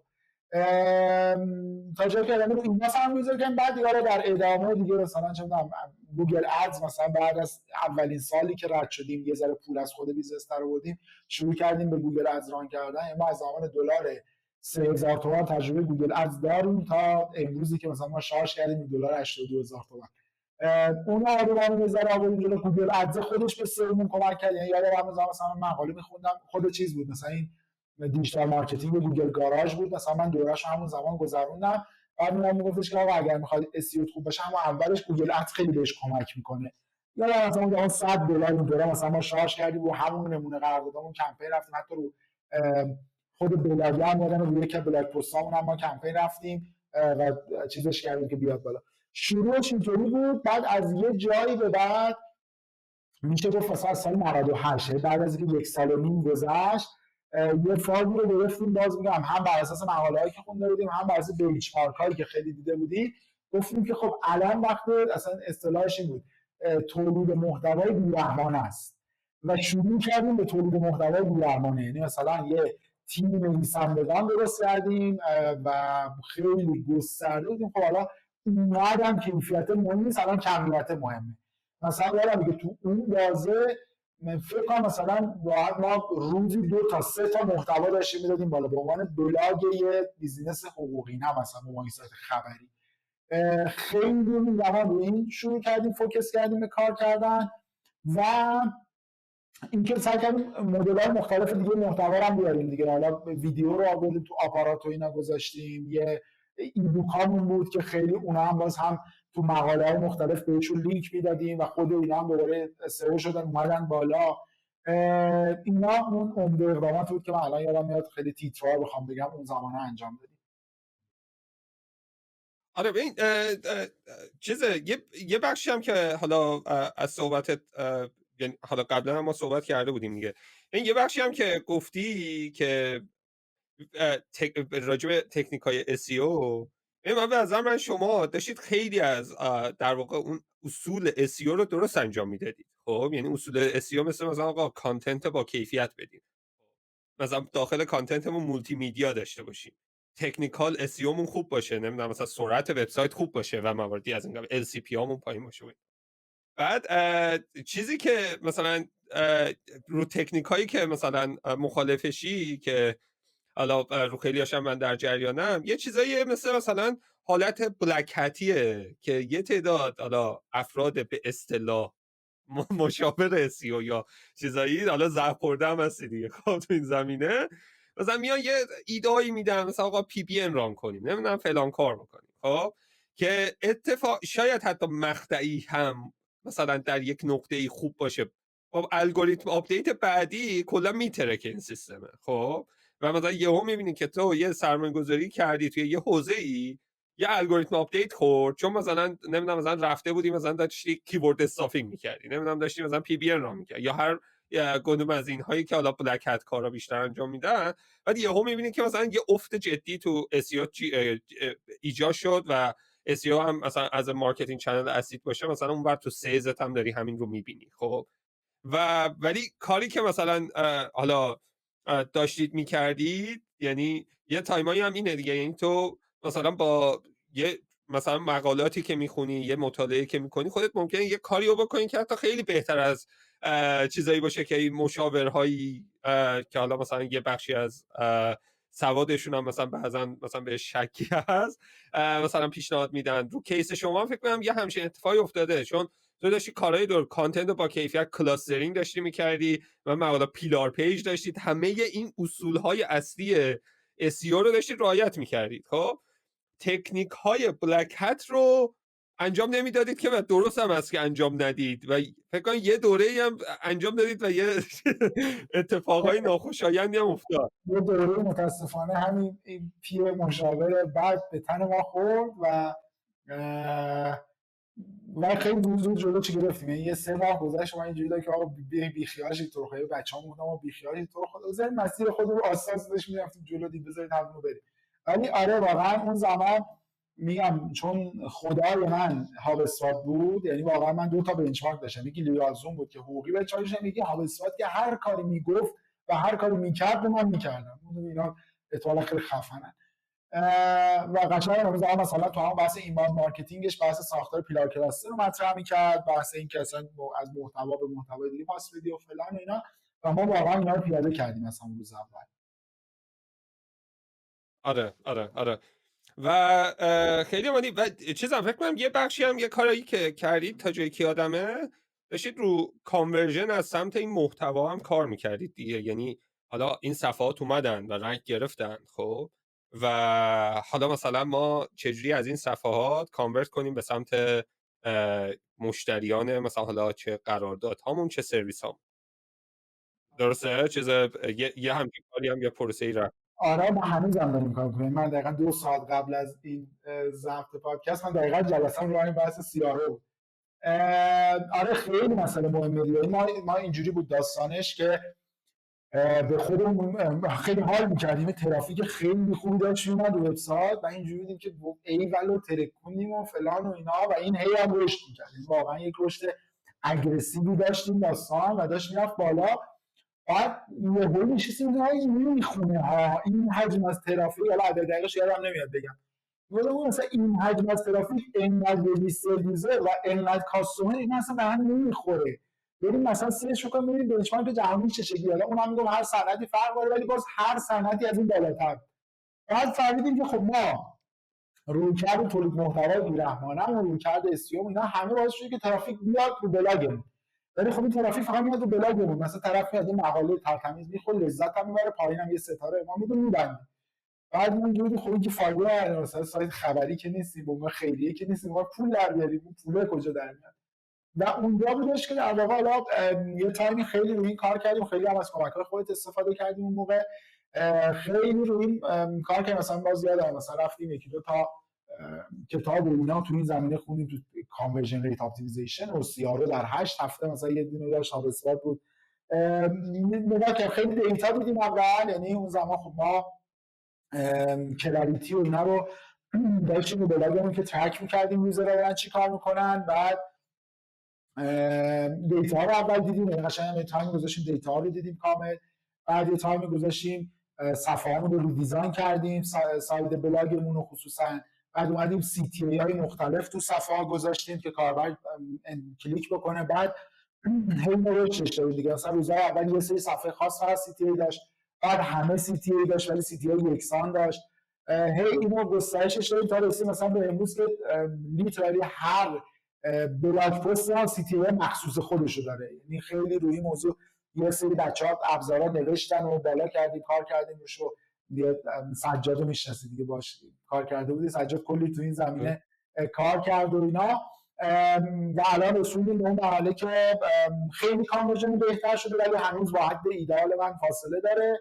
ولی خب الان رسوندیم به اون مرحله که دیگه یوزر میاد قشنگ جرنی براش در آوردیم دیگه. خب اولین نقطه‌ای که به ما ورود پیدا می‌کنه بلاگ است. حالا رو هر بلاگ پست باید بفرستیمش به کدوم لندینگ پیج و بعضا از اون لندینگ پیج دوباره میفرستیمش به یه پروداکت پیج، یعنی مستقیما یه وقتی به پروداکت پیج نمیفرستیم. این یه فلو این شکلی درست کردیم ولی واقعا فرآیندیه که روزانه باید آپتیمایز بشه. یعنی اصلا اینجوری نیست بگی خب من 2 تا بنر گذاشتم 2 تا گیف بنر گذاشتم مثلا تخفیف 30% بیا تموم شد بردیم. اینجوری نبوده. ما اول فکر می‌کردیم اینجوریه 2 تا گیف گذاشتیم بردیم تموم شد، ولی اینجوری نیست و روزانه واقعا داریم سعی می‌کنیم اینو آپدیتش بکنیم. ولی آره خیلی اینم مسئله مهمیه که ترافیک تهش به فروش منجر بشه، چون فکر می‌کنم جز سایت خبری و رسانه برای جای دیگه ترافیک به تنهایی فایده نداره و مهمه که ما تو باد این ترافیک خفنه مثلا گیر نکنیم و خوشحال بمونیم دیگه، ببریم واقعا ترافیک رو به پول تبدیل بکنیم. آره و خیلی جا من خیلی بیزنس هایی دیدم که یعنی این کار رو نتونستن بکنن و خیلی هم مشکل دارن دیگه. یعنی وقتی مثلا تو نمیتونی همین مثلا ترافیک رو تبدیل کنی به فروش، عملا یه ترافیک بالایی رو داری ولی به در نمیخوره. خب و این یه بخشی هم از اینجا شروع میشه که حتی تو برای ساختن این ترافیک، یعنی قدم اولت که میخوای اون ترافیک رو بسازی، خیلی باید هوشمندانه روی این کار کنی که اصلا من چه ترافیکی میخوام بیارم رو وبسایتم. خب و که ترافیک مثلا همون مثلا بگیم استیج های awareness consideration decision بتونی اون فانله رو بچینی که من مثلا فلان مخاطب رو میخوام اینجا تارگت کنم، بیاد اینجا بعد بره اینجا بعد بره اینجا بعد اینجا من بهش بفروشم. خب یعنی اون قدم به قدم های مختلف رو براش بچینی که حالا تو کیس وینداد مثلا بی تو بی حقوقی و اینها من فکر این خیلی خوب اجرا شده و حالا در حال بهتر شدن هم هست. یه تو در واقع داری به این سمت میری که یک فردی نیاز حقوقی داره اولا چه چیزی رو سرچ میکنه، اینو سرچ کرد من بیام بالا، اینکه این مثلا من بلاگم بیاد بالا، بعد این بلاگ منو دید، بعد من یه چیزی دارم میگیرم از سمت تو یا منم نه من چیزی ندارم. صبر کن این چیه چیز ببخشید یه دست اینو درست کنم. امروز کلا یه داستانه اتفاق داره میفته، هرچی ابر و باد و خورشید و فلک در کارن. امروز بالاخره ما هیت نویز داریم میگیم و آره ببین چیز یعنی تو یوزره بیاد یعنی این اتفاق میافتاد دیگه. مثلا آقا یوزر یه نیازی رو داره، وقتی دنبال سولوشنی برای اون نیازش هست، راه حلی برای اون نیازش هست، وبسایت تو رو پیدا بکنه و وقتی اومد تو پیج و داره مثلا راجع به راه حل‌ها میخونه، تو راه حل‌های متنوع بدی و حتی نیازش رو از ابعاد مختلف ببینی و این هی مثلا بدونی که حالا اینو خون قدم بعدیش چیه، برای قدم بعدیش هم پلن کنی، برای قدم بعدیش هم پلن کنی تا در نهایت که میخواد اون سولوشن رو بخره، یعنی ردی شده که بخره و حالا بیاد این کار رو انجام بده. این تو تئوری خیلی آسونه و منطقیه. خب یعنی مثلا میگیم آقا این اتفاق بیفته، همین میگه آره دیگه باید همین اتفاق بیفته دیگه. ولی اینو میخوای بیاری تو اجرا و حالا مایکرو اپتیمیزیشن هم بکنی، در سطح یک بلاگ هم میخوای اپتیمایز کنی که میخوای ماکسیمایز کنی کانورژن تو دیگه. اینجاست که مثلا خیلی کار سختیه، اینجاست که داستان خیلی پیچیده تر میشه و اتفاقا شاید اینجا هم هست که در واقع یواش یواش اینجا مثلا اون تیم هایی که خیلی موفق میشن رو با تیم های مثلا دیگه تمایز قائل میشه دیگه. یعنی اینجاست که مثلا یهو میتونه تو مثلا از ترافیک ایکس، چون یه حجمی از ترافیک تو میتونی داشته باشی دیگه، در نهایت یه بخشی از کاستمر ها رو داری. خب و اگر بگیم که حالا سچوریت شد مارکت و حالا اینجا اون اپتیمیزیشن هاست که ببینیم که تا چه حدی تو میتونی اپتیمایز کنی و این ترافیک رو تبدیل کنی به مشتری که بیاد ازت خرید بکنه. آقا خیلی عالیه.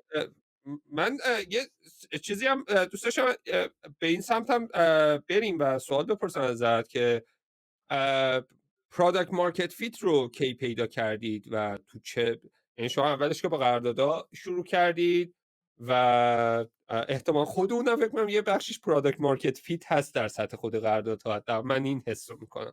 ولی راجع به اینم میخوای صحبت بکنی، بگی که اصلا کی بود که حس کردی واقعا پروداکت مارکت فیت رو پیدا کردی؟ آره حتما. ببین اون تایمی که آره به نظر منم که واقعا خود همین قرار دادن به تنهایی میتونه پروداکت مارکت فیت باشه. یعنی مثلا پروداکت مارکت فیت خیلی مربوط به اون صنعت، اون پروداکتی که شما ساختی، اون و اون بیزینسی که میخوای دورش بسازی بستگی داره حقیقتا. تو یه لایه ما تو چند تا لایه هی پروداکت مارکت فیت رو درک کردیم. یعنی تو یه لایه‌ای که مثلا ما 3-4 تا سرویس اصلی داشتیم و اینجوری بودیم که خب دیگه اوکیه با همین ادامه میدیم فعلا. اونجا مثلا حوالی سال 98 مثلا بعد 1.5 سال 2 سال رسیدیم به مقطعی که ما دیدیم نصف به علاوه یک مشتریامون دیگه استارتاپی نیستن. ما تو ذهنمون بود تا زمانی که داریم با همش استارتاپ ها و مثل خودمون کار میکنیم پروداکت مارکت فیت نیست واقعا. یعنی شاید سولوشن مارکت فیت باشه، شاید بگیم اوکی، ولی این بعد از فاز ارلی اداپتر بره بالاتر. مثلا گولی که برای خودمون گذاشته بودیم بود که مثل بعد که اینا غیر استارتاپی بشن، مثلا ما میگیم اوکی.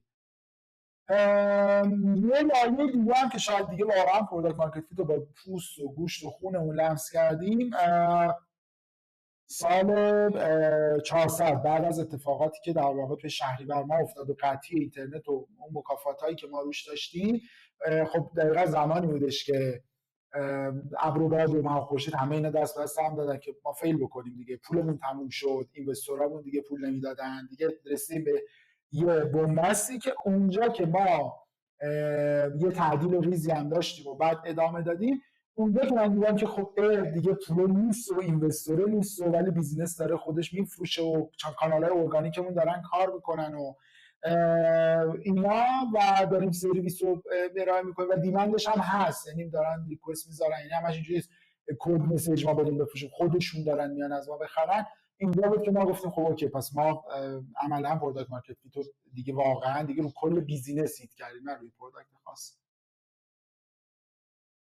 عالی عالی عالی. و چیز شد دیگه، یعنی فکر کنم چیزی هم که گفتی الان بیزنسه یه جوری فکر کنم کش فلو پوزیتیو تا یه حدی که دیگه اصلا نیاز به جذب سرمایه خاصی ندارید و خودش داره یعنی ساستینبل پیش میره با حالا تیم اجایل کوچیکی که ساختید. درسته؟ آره دقیقا. ما الان نه تنها کشف پوزیتیو هستیم بلکه داریم اینوست میکنیم روی پروداکت های دیگه، یعنی نه اینکه فقط بیزینس رو همونجوری نگه داشتیم که خب حالا بمونه فریز کردیم هزینه هامون و اینا رو، نه اوضاعمون اوضاع خوبیه خدا رو شکر. و از اون طرف هم میگم رو پروداکت هایی مثلا ما الان پروداکت اپ امضای دیجیتالمون رو تازه آوردیم بالا که خب اون خودش چیز عجیب غریب جدیدیه و خب یه اعتبار قانونی دوبلی نسبت به الکترونیک مثلا داره. تو ای آر داریم کارهای فوق العاده جذابی میکنیم و احتمالاً 1-2 هفته دیگه یه پروداکتمون لانچ بشه که خیلی روش وقت گذاشتیم، خصوصا کوفاندر مهسا روش خیلی تایم گذاشته و احتمالاً چیز خیلی خیلی یونیکه تو مارکت ایران و کار جالبیه. آره یعنی تو استیتی هستیم که داریم هم اینوست میکنیم رو پروداکت های مختلف، روی داریم تست فیچرهای مختلف رو داریم تست میکنیم تا هی این به قول معروف چرخ درآمدیمون رو گسترش بدیم و بیشترش بکنیم. آره خیلی این برای من خود رشد چیز وینداد برای من خیلی جالبه از این جنس که ببین یه بیزنس هایی رو ما میبینیم حالا هم تو ایران هست هم تو خارج از ایران، بعد مثلا کلی سر و صدا میکنن. خب بعد مثلا بیزنس هی مثلا هی خبر میگیری، هی جاهای مختلف هستن، هی حضور چیز دارن و آخرش میبینی که مثلا میگی واو مثلا چقدر بیزنس مثلا حس با همین سر و صدا فکر میکنم که خیلی بیزنس مثلا داره خوب عمل میکنه. بعد مثلا یه سال میبینی که اصلا بیزنس تعطیل شده، رفتن و هیچکی نیست و مثلا مواردی از این قبیل. خب و یه در یعنی در همین زمان یه تعداد بیزنس هایی هستن خب که خیلی هم پایه های قوی رو دارن و قشنگ دارن یه گوشه ای تو صنعت خودشون سستینبلی رشد میکنن و چیز هم مثلا یعنی دیگه تو بیزنس اصلا همینه، یعنی یه بخش الان داره به این سمت هم میره دیگه، تیم های کوچیک سستینبل یک سولوشن واقعی برای یک نیاز واقعی پروواید کنن و مثلا کشفل پوزیتیو هم هستی و حالا داری هم اینوویت میکنی دیگه تو حوزه و لازم نیست که مثلا تو بیای هی تو بوق و کرنا بکنی که آقا ما این کارو کردیم، نمیدونم فلان کارو کردیم، بعد نمیدونم ریپورتاج خبری بری، نشست خبری بری، فلان کارو بکنی و آخرش تمام پولاتو خزینه بکنی و بعد مجبور بشی نمیدونم تعدیل نیرو بکنی، کمپانی رو ببندی یا کارایی از این قبیل. و این خیلی از وینداد بر من این قسمتش خیلی جذابه که وینداد یه چیزی هست، یه شتاب دهنده ای هست تو تورنتو، جای مختلف هم اینا هستن به نام DMZ. بعد اینا شعارشون رو اینو گذاشته بودن، حالا نمیدونم همچنان هم هستن، من خیلی جالب بود برام. میگفتن که be a camel not a unicorn. خب میگفت آقا شتر باشید، یونیکورن نباشید. خب شتر ریسورسفول دیگه، یعنی تو کویر اصلا میره، اصلا چیز کل زمان هم بگذره اصلا لازم نداره و زنده هم میمونه. یونیکورن تو مثلا یه روز بذاری تو کویر مرده. خب و الان با شرایط حالا خود ایران که کلا یه تعداد شرایط خاصه و یعنی هر لحظه اتفاقای مختلف میفته، شرایط جهانی هم همین حالته، من فکر کنم باید قشنگ همین شطوره باشی، یعنی یک تیم کوچیک ریسورسفول که یک ولیو جدی رو داری تو مارکت ایجاد میکنی و داری از اون ولیو خودت هم منتفع میشی دیگه، یعنی ولیوی که ایجاد میکنی یه بخش هم بر خودت داره میرسه. و من ذهنیت خودم نسبت به گذشته که فکر میکردم مثلا باید بیزینس های خیلی مثلا حالا سرصدادار ایجاد کنی، به این سمت رفته که آقا مثلا تو بیزینس هایی رو ایجاد بکنی که واقعا داره یعنی حالا اون سرصدادارها هم خیلی هاشون ولیو ایجاد میکنن ولی داره ولیو ایجاد میکنه و بیزینسیه که سخته دیگه مثلا این بیزینس رو مثلا شکست بخوره، یعنی بیزینسیه که قشنگ پایه‌هاش ثابته و یک قشنگ نیشی رو برداشته و تو اون نیشه شده مثلا لیدر بازار. و فکر میکنم شما هم دقیقاً حالا نیشتون هم خیلی نیش بزرگیه، مثلا حقوقی کسب و کارها و اینها، ولی اینجوری اومدید قشنگ شدید لیدر بازار و همین حالت هم هی دارید اینوویشن هم دارید و هی دارید سرویس های مختلف براش میزنید. کامنتی تو این زمینه خودت داری؟ آره اول خیلی درست داری نسبت ما. ببین نکته خیلی درسته، یعنی اصولا دو تا رویکرد من میبینم توی کارآفرینی‌ها، چه ایران چه خارج از ایران، یا یه رویکرد خیلی برندینگ، حالا خصوصا در ایران رو پرسونال برندینگ خیلی تمرکز میکنن و واقعا نیستن دیگه، یعنی نیستن کلا. و یه رویکردی که اون کاره تمرکز کنن. حالا ما همیشه رو کاره تمرکز می‌کردیم، حالا خیلی وقتا هم بچه‌ها معمولا من میگم بابا مثلا یه ذره بریم تو فاز برندینگ، مثلا دو تا جا بورس سخنرانی کن، دو تا جا رپورتاج نشست خبری برگزار کنیم. من خودم آدمی نیستم، یعنی شاید بگم من اونجوری بودم مثلا میرفتم سمتش، یعنی یه ذره روحیتاً یه درونگرایی خاص دارم، مثلا حوصله این کارا نه، مثلا بریم روزا چیکار بکنیم، ما ول می‌کنیم یه چیزی دفتر بودیم. بعد یه دلیلش اینه واقعا نرفتیم به اون سمت، شاید خیلی هم باهوشانه نبوده بگیم مثلا با یه هوش و ذکاوت خاصی گفتیم اونور نریم، یه دلیلش شاید واقعا اینه. ولی اصولا فکر می‌کنم که نکته خیلی درسته، یعنی فکر می‌کنم استارتاپ‌هایی در انتها موفق هستن، خصوصا در وضعیت فعلی که حالا ما در ایران 1000 تا بدبختی داریم ولی خب در دنیا هم بدبختی‌ها کم نیست. یعنی من حالا دور که دنبال می‌کنم یا با بچه‌ها دوستامون که اونجا هستن صحبت می‌کنم، مثلا ونچر مارکت اوضاعش خوب نیست، مثلا سرمایه‌گذاری اونقدر صورت نمیگیره، خیلی دیلا کوچیک شده و اینا. مثلا نکته مهم اینه که رو کاره واقعا تمرکز باید کرد و رو خلق ارزش. خیلی نکته مهمه که واقعا باید یک ولیو پیدا بشه و اون ولیو ارائه داده بشه و وقتی این اتفاق بیفته خود به خود یه رشد ارگانیکی، حالا حتی کم، حتی با شیب پایین شروع میکنه به انجام شدن. یه نکته دومی که وجود داره که حداقل در ما در ویندا خیلی مهم بود این بود که ما از روز اول برامون پول بسیار با ارزش بود. من مثلا چیز می‌کردم میگفتم آقا 1000 تومان تو این شرکت 10 میلیون تومان میارزه. چه موقع هزینه کردن چه موقع درآمدزایی.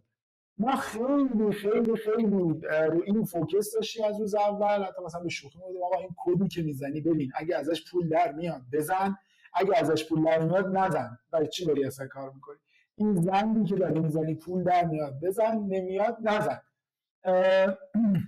خیلی عمیقا رو این تمرکز داشتیم و فکر می‌کردیم تحت هر حالتی باید ما پول در بیاریم و واقعا برآوردیم. یعنی حتی در اون دورانی که اینترنت قطع بود و کشور به هم ریخته بود و خیلی بیزنس‌ها مثلا درآمدشون صفر بود، باز ما صفر نشدیم، یه حداقلی رو برآوردیم در واقع.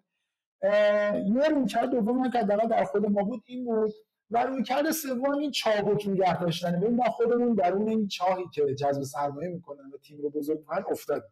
من همیشه بقیه رو مسخره میکردم، گفتم که مثلا جاب اینجا رو نگاه میکردم این فلان شرکت مثلا 30 تا پوزیشن باز کرده، این اینوست گرفته، این اینوست گرفته، مثلا 30 تا پوزیشن باز کرده که میخوام تیم بزرگ کنم. و ما خودمون هم تو این اشتباه افتادیم. یعنی راند دومو که ما جذب کردیم و فشار مثلا هیئت مدیره و اینا که پول زود خرج کن و رشد سریع بساز و فلان و اینا، ما شروع کردیم مثلا تیم بردیم تا 40 نفر. بعد اینجوری بود برای چی اصلا این داره چیکار میکنن تو این شرکت؟ مثلا من صبح میومدم واقعا نمیفهمیدم که مثلا تو داری چیکار میکنی. واقعا ما اینقدر نیاز داریم به آدم. و بعد که کوچیک کردیم مجبور شدیم تو تعدیل کوچیک بکنیم. بعد فهمیدیم که خب حالا پس یه سری پروسیجر داریم، اینا رو بریم بچینیم، یه سری جا اتومات میتونه انجام بشه، اینا رو اتومات بکنیم و خیلی فرایند ساختیم و خیلی از فراینده رو اتومات کردیم و باعث شد که جایی باشه. و واقعا خیلی وقتا آدم‌ها تعجب میکنن مثلا چه از جنس وکیلش چه از جنس کارآفرینش که آقا مثلا شما با این تعداد پرسنل چجوری این حجم از مشتری دارید هندل میکنید. خب واقعا مسئله این نیستش که من به ظاهر دو تا مشتری که میگم مثلا یه آدم بذارم اینجا دیگه. مسئله اینه که من فهمیدم فرآیند قضیه چطوری، فلو 0 تا 100 چجوری طی میشه.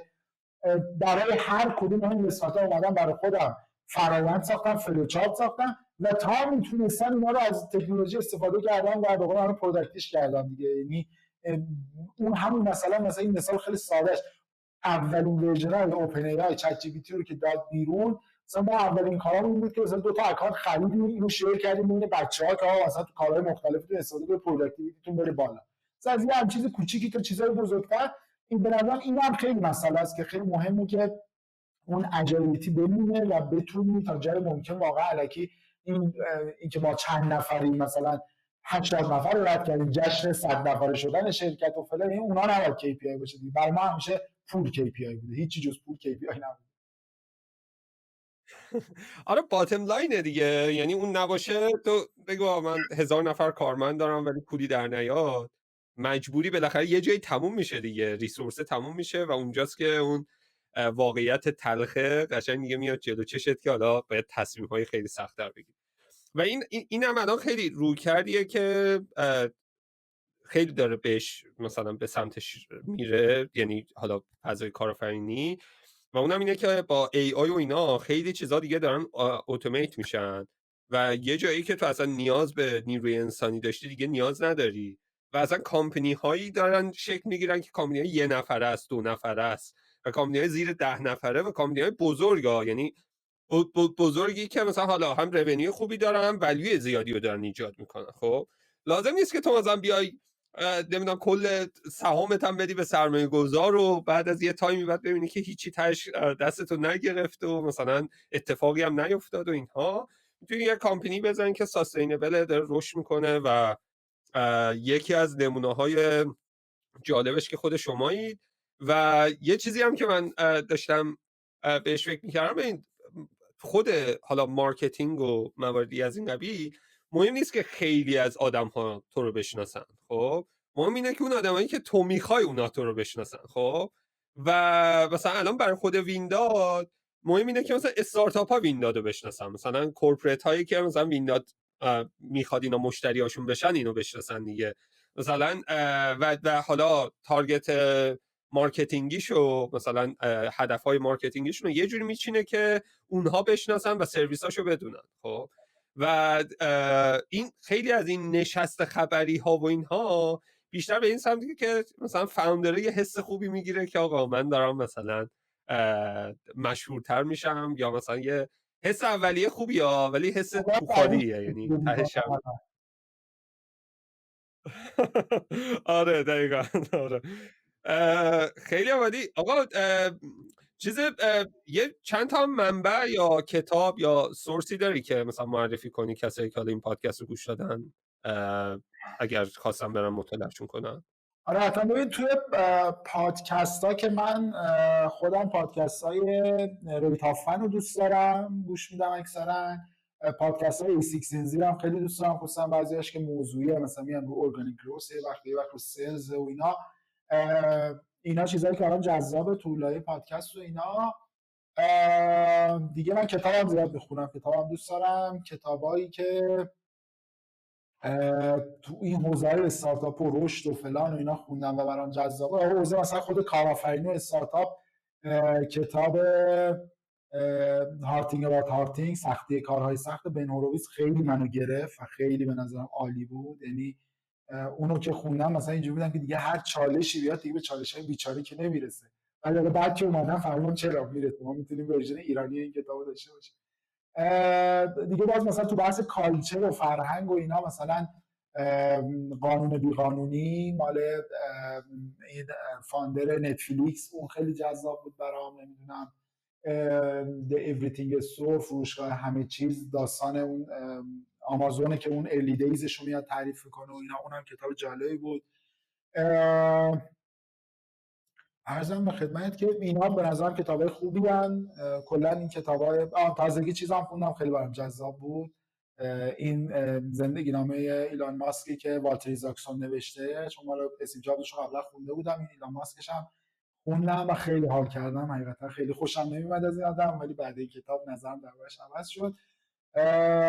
توی مارکتینگ و اینا هم حالا یه سری کتابای مثلا مارکتینگ استارتاپی، مثلا اون بازاریابی ساده بود، یعنی چیزی اسمش بود، مثلا اونو خونده بودم و اینا. ولی تو مارکتینگ خودم یه چیزی که دوست داشتم و خیلی قدیما هم خوندمش، مثلا یه دو کاملی، بازاریابی کاتلر بود. مثلا کتاب اون قطوری تو دانشگاه درس میدنش و اینا، ولی خیلی یه سری نکتهش واقعا مثلا اون سگمنتیشن و چه میدونم پرایسینگ و ایناش یه ذره فاندامنتال قضیه رو توضیح میده و به نظرم جالب بود.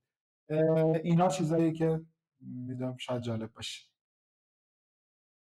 آره خیلی عالی. من چیز مال آمازون رو نخوندم، بر خودم جالب بود، اینو حتما میرم میخونم. بقیه رو چیز کرده بودم. کاتلر هم از کتاب‌های اتفاقا اون آمازونه این روحیه خساست رو در من اون کتاب آورد. یعنی اون کتابی که باید توصیف بیه که جف بزوس چقدر آدم خسیسی بوده همیشه و هنوزم هست و پول خرج نمی‌کنه، قشنگ این رو من تاثیر گذاشت که قشنگ که هر 1000 تومان 10 میلیون تومان رو من از اون کتاب وام گرفتم و اینجوری بودم که دیگه در سطح سازمان باید نخواه خرج نمی‌کنیم، باید پول داشته باشیم. اصلا چیزه خیلی این ویژگی جالب رو بعضیشون دارن. مثلا همین خانم وارن بافت رفته بوده نمیدونم یه ایونتی، حالا نمیدونم جزئیات ایونت چیه، مثلا اونجا یه کافی خریده، مثلا کافی رو دادن بهش مثلا $5، انگار بیرون از اون ایونت $2 بوده. خب بعد مثلا چیز کرد داد و بیداد که آقا این چرا $5 چون ما مثلا پول داریم، شما میخوای از ما بیشتر بگیری. مثلا حتی ما خودمونم میریم، خب یه مثلا ایونت یه جایش هست مثلا میگه دیگه ایونت دیگه، من که مثلا از بیرون که نخریدم، خب مثلا داخل یه جایی همون سر گردن است دیگه، این داره $5 میگیره، سر گردن است میگیره دیگه، بیا مثلا حل $5 بگیر.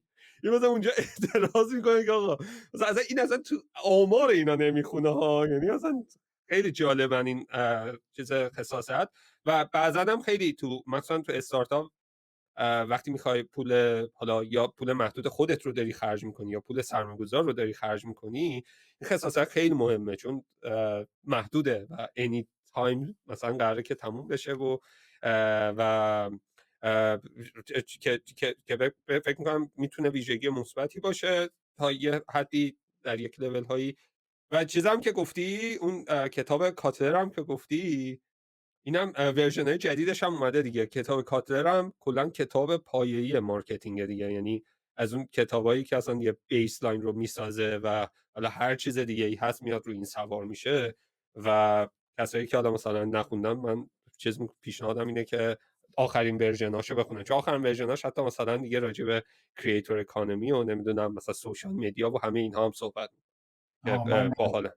من این ورژن فکر کنم مثلا آره 8 سال پیشش رو خوندم، ولی در مورد این خصاصتا این نکته کوچیکی بگم، واقعا به نظرم تو استارتاپ خصوصا در ایران لازمه. یعنی تو لایه‌ای که ما این وضعیت اکوسیستم سرمایه گذاریمونه که نیست اصلا، همینایی هم که اصلا 2000 نمیارزن، جز اذیت کردن هیچ فایده ای نداره. در نتیجه واقعا وقتی که استارتاپ بخواد رو پای خودش وایسه، واقعا باید رو ریال اون هزینه‌ای که میکنه حساب کتاب بکنه.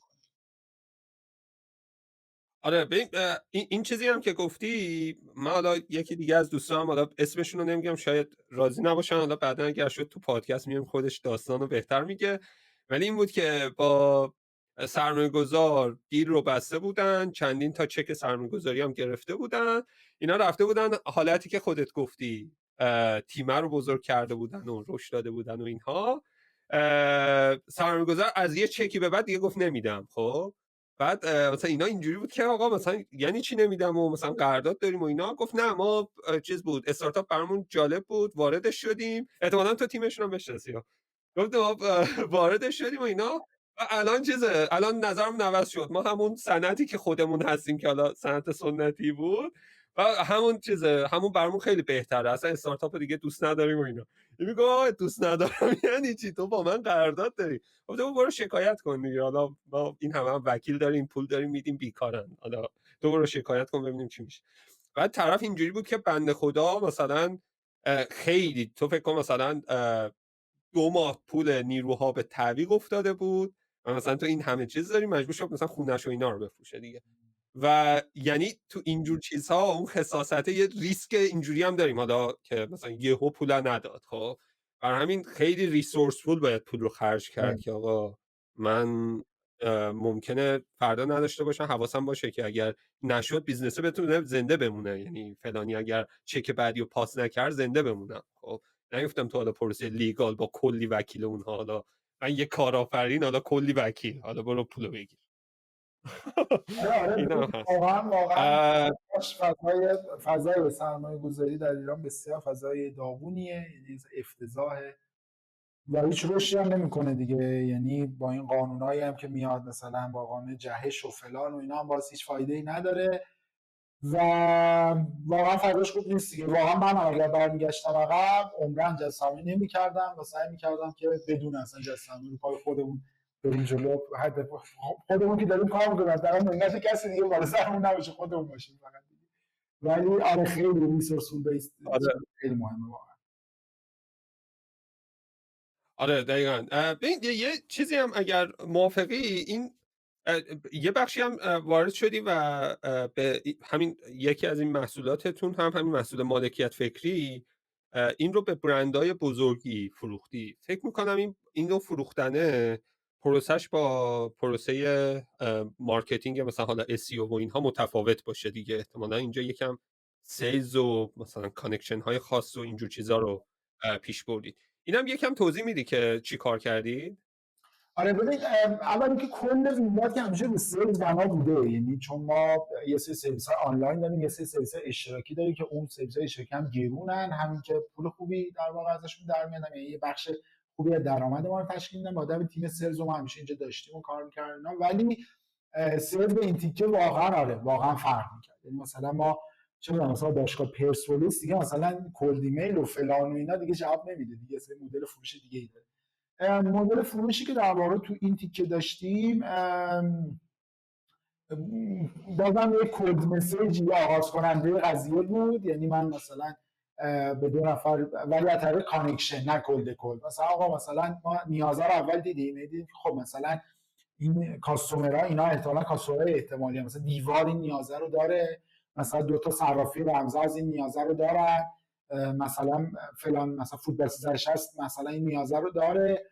ما اول داره در آوردیم که کیا این نیازه رو دارن و بعد گشتیم که کانتکت پیدا بکنیم. یعنی مثلا من با 3 تا واسطه مثلا رسیدم به چه میدونم مثلا مدیر عامل فوتبال 360 و رفتم بهش مثلا جلسه که آقا بیا مثلا بشین ما یه همچین سرویسی رو میدیم و همشون اینجوری بود که مثلا این کانکشن رسیدیم به جلسه گرفتیم، تو جلسه دمو دادیم که چیکار میکنیم، مطلقا هیچ کدوم هم اعتماد نکردن، همه اینجوری بودن برو بابا مگه میشه انقدر راحت بشه پروسه.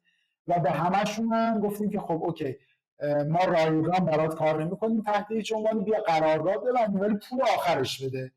من که تستی برات دو تا بیارم پایین من انجام نمیدم، من برای هیچ کس رایگان کار نمیکنم، بیا قرارداد ببند ولی پول آخر هر زمان کار دلیور شد پول بده. که این اتفاق افتاد. لایه اول فروشمون اینطوری بود و لایه دومش دیگه دهان به دهان بود، یعنی این برندهای بزرگ با هم در ارتباط هم. مثلا ما با پرسپولیس که کار کردیم و آوردیم کانال، حالا که خودش مثلا کلی اتفاقات باحال داشت، چون این کانال‌ها خیلی کانال‌های هواداری خیلی سفت و سختی بودن. بعد یه شایعه‌ای پخش شد، بعد دو سه تا از این پیشکسوت‌های پرسپولیس هم مثلا اینو استوری کردن که مثلا درویش مدیر عامل پرسپولیس رفته $300,000 به پالدور تو دبی پول داده، اون اومده این کانال‌ها رو آورده پایین. بعد ما بچه‌های شرکت ما $300,000 پول دادیم، میگم به خدا ریالیش هم مثلا یک 10,000 باشگاه پول نداره ما بده که. ولی خب مثلا جالبش اینه که وقتی این کاری که اتفاق افتاد، خب یه چیزی مثلا چه باور نشه، مثلا مدیر هواپیمای استقلال زنگ زد به مدیر هواپیمای پرسپولیس، آقا شما چجوری این کارو کردید؟ مثلا دو تا که قشنگ با هم دیگه چیز دارن، مثلا اون رو معرفی کرد مثلا با استقلال بستیم و سپاهان بستیم، این هی به قول معروف دهن تو رفت جلو، چون سرویس باحالی هم هست و یونیک هم هست اتفاق شده. ولی اولش کاملا اینجوری بود که بریم بشینیم صحبت، حتی پروداکت هم ما اینا نداشتیم بدیم، یعنی گروه تلگرامی رو هم می‌زدیم اونجا با هم دیگه هماهنگی‌ها رو می‌کردیم، با گوگل شیت ازشون اطلاعات رو می‌گرفتیم و بعد کار رو انجام میدیم، حتی پروداکت بیس هم جلو نمیرفت هیچی. و چیزم بود، یعنی اولین فروشی هم که داشتید برای کدوم بود اولین فروشتون اینجا برای این محصول؟ اولی دیوار بود رو سایت هایی که با اسم دیوار داشتن سوء استفاده می‌کردن. آها. و چیز بود یه جوری ریفر شدید دیگه احتمالاً، یعنی مسیج اینجوری بوده که مثلا احتمالاً یکی رو پیدا کردی تو دیوار، یکی رو میشناخت، بعد گفته که آقا اینا یه همچین سرویسی رو میخوان ارائه بدن، بشین تو جلسه باشون ببین چی میگن. درسته یه همچین اتفاقی افتاده؟ نه حتی ریفرال نبوده، یعنی مثلا اینجوری بوده که مثلا که میشناخت ما تو دیوار کش میشناسی، آره من فلانیشو میشناسم، خب شماره‌اش رو بده من. مثلا ما از لایه با حقوق دیوار صحبت کردیم، بعد مثلا رفتیم به لایه بالاتر، بعد هی اینجوری این لایه شکل گرفتن که تونستیم ببندیم. آها چه جالب. یعنی حتی باتم اپ رفتید، یعنی از مثلا حالا یه کارمندی رو پیدا کردی یا یه مدیری رو مدیر مثلا پیشنهاد داده به یه فرد دیگه ای، بعد به یه فرد دیگه ای رفتید همینجوری تو ارگانیزیشن بالاتر تا به جایی که تصمیم گیر باشن دیگه. و جالبه. آره من یادمه که یه کتاب چیزی میخوندم، آرون راس یه کتابی داره که اسم کتابی هم نمیاد، ولی این سیلز فورس رو به درآمد مثلا $100 میلیون رسونده و فلان، مدیر فروش سیلز فورس. مثلا توی تیکه کتاب میگه خیلی مهمه که تو سازمان چمپیون خودتو پیدا بکنی، ممکنه یه آبدارچی واقعا باشه، کارمند ساده باشه و اون خودت تو رو میبره بالا. و ما واقعا این کارا خیلی تو ویندوز داشتیم که یکی رو پیدا بکنیم که اون با ما حال بکنه، بعد حالا دیگه بقیه‌اش خدا بزرگه، از طریق اون بالاخره یه جوری میرسیم به رده‌های بالا. آره این جالبیه وینداد هم اینه که شما از بی تو بی به اندازه کوچیکی مثلا استارتاپ مثلا شاید 2-3 نفره تا مثلا بی به اندازه انترپرایز که مثلا بگیم باشگاه پرسپولیس، برای همش الان دیگه دارید میفروشید دیگه، برای همشون فکر کنم سرویس دارید و این خیلی جالبه. ببین خیلی برای خود منم خیلی جذابه. ما از یک کارگاه سوزندوزی سنتی در بلوچستان اومده از ما سرویس حقوقی گرفته تا مثلا یک سازمان نیمه دولتی خصولتی که مثلا 10,000 تا پرسنل داره و مثلا بسیار هم بزرگه، تا حتی شرکتی که تو بورس بوده، تا مثلا باشگاهی مثل پرسپولیس که یک برند بزرگیه. یعنی این خیلی برای خود ما جالبه که در وینداد و وینساین، چون یه سری اینا رو لایه وینساین بودن، تجربه کار کردن با یک بیزینس تک نفره، یک خویش‌فرما، تا یک کمپانی 10,000 نفره رو ما داشتیم و این خیلی جذاب بوده. تصمیم گیری ها اینا فرق داره، قراردادشون فرق داره، سیلز سایکلشون فرق داره. یعنی مثلا من واقعا مثلا ما یه سلزمون به یکی از این سازمان‌ها 8 ماه طول کشید. یعنی از روز اول که ما با اینا وصل شدیم تا روزی که اولین پول نشست به حساب ما دقیقاً 8 ماه طول کشید، ولی خب در نهایت خیلی شیرین بود اتفاقا.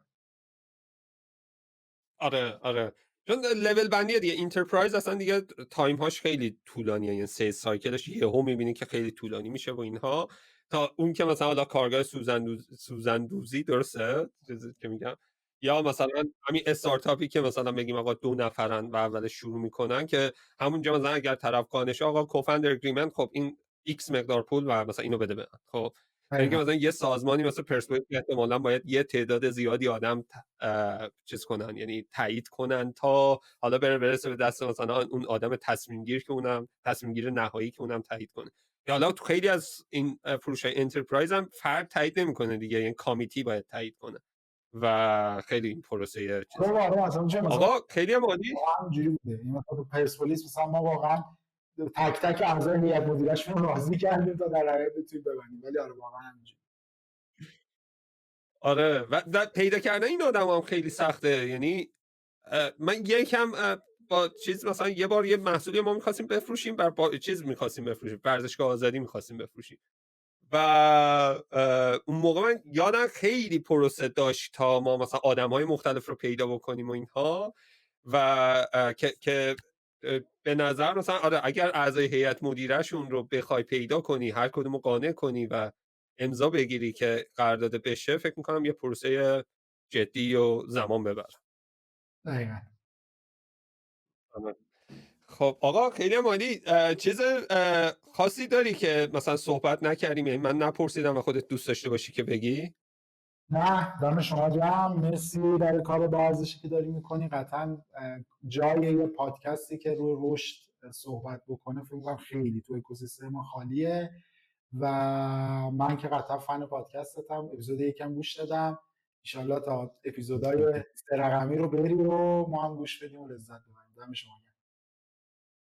آقا دم شما گرم، مرسی که اومدی، مرسی که دعوت منو پذیرفتی و مثل همیشه من هم خیلی خوشحال شدم با صحبت کردم. من کلی چیز یاد گرفتم ازت و میدونم که امیدوارم که حالا هم در زندگی شخصی هم پروفشنال بیش از بیش هم بهتر کنی و خبرهای خوب رو ازت بشنویم. مرسی ازت، خیلی ممنونم ازت، لطف داری به من. امیدوارم که ببینم بازم. مرسی کارمند. من اینو پس پاز میکنم دیگه الان.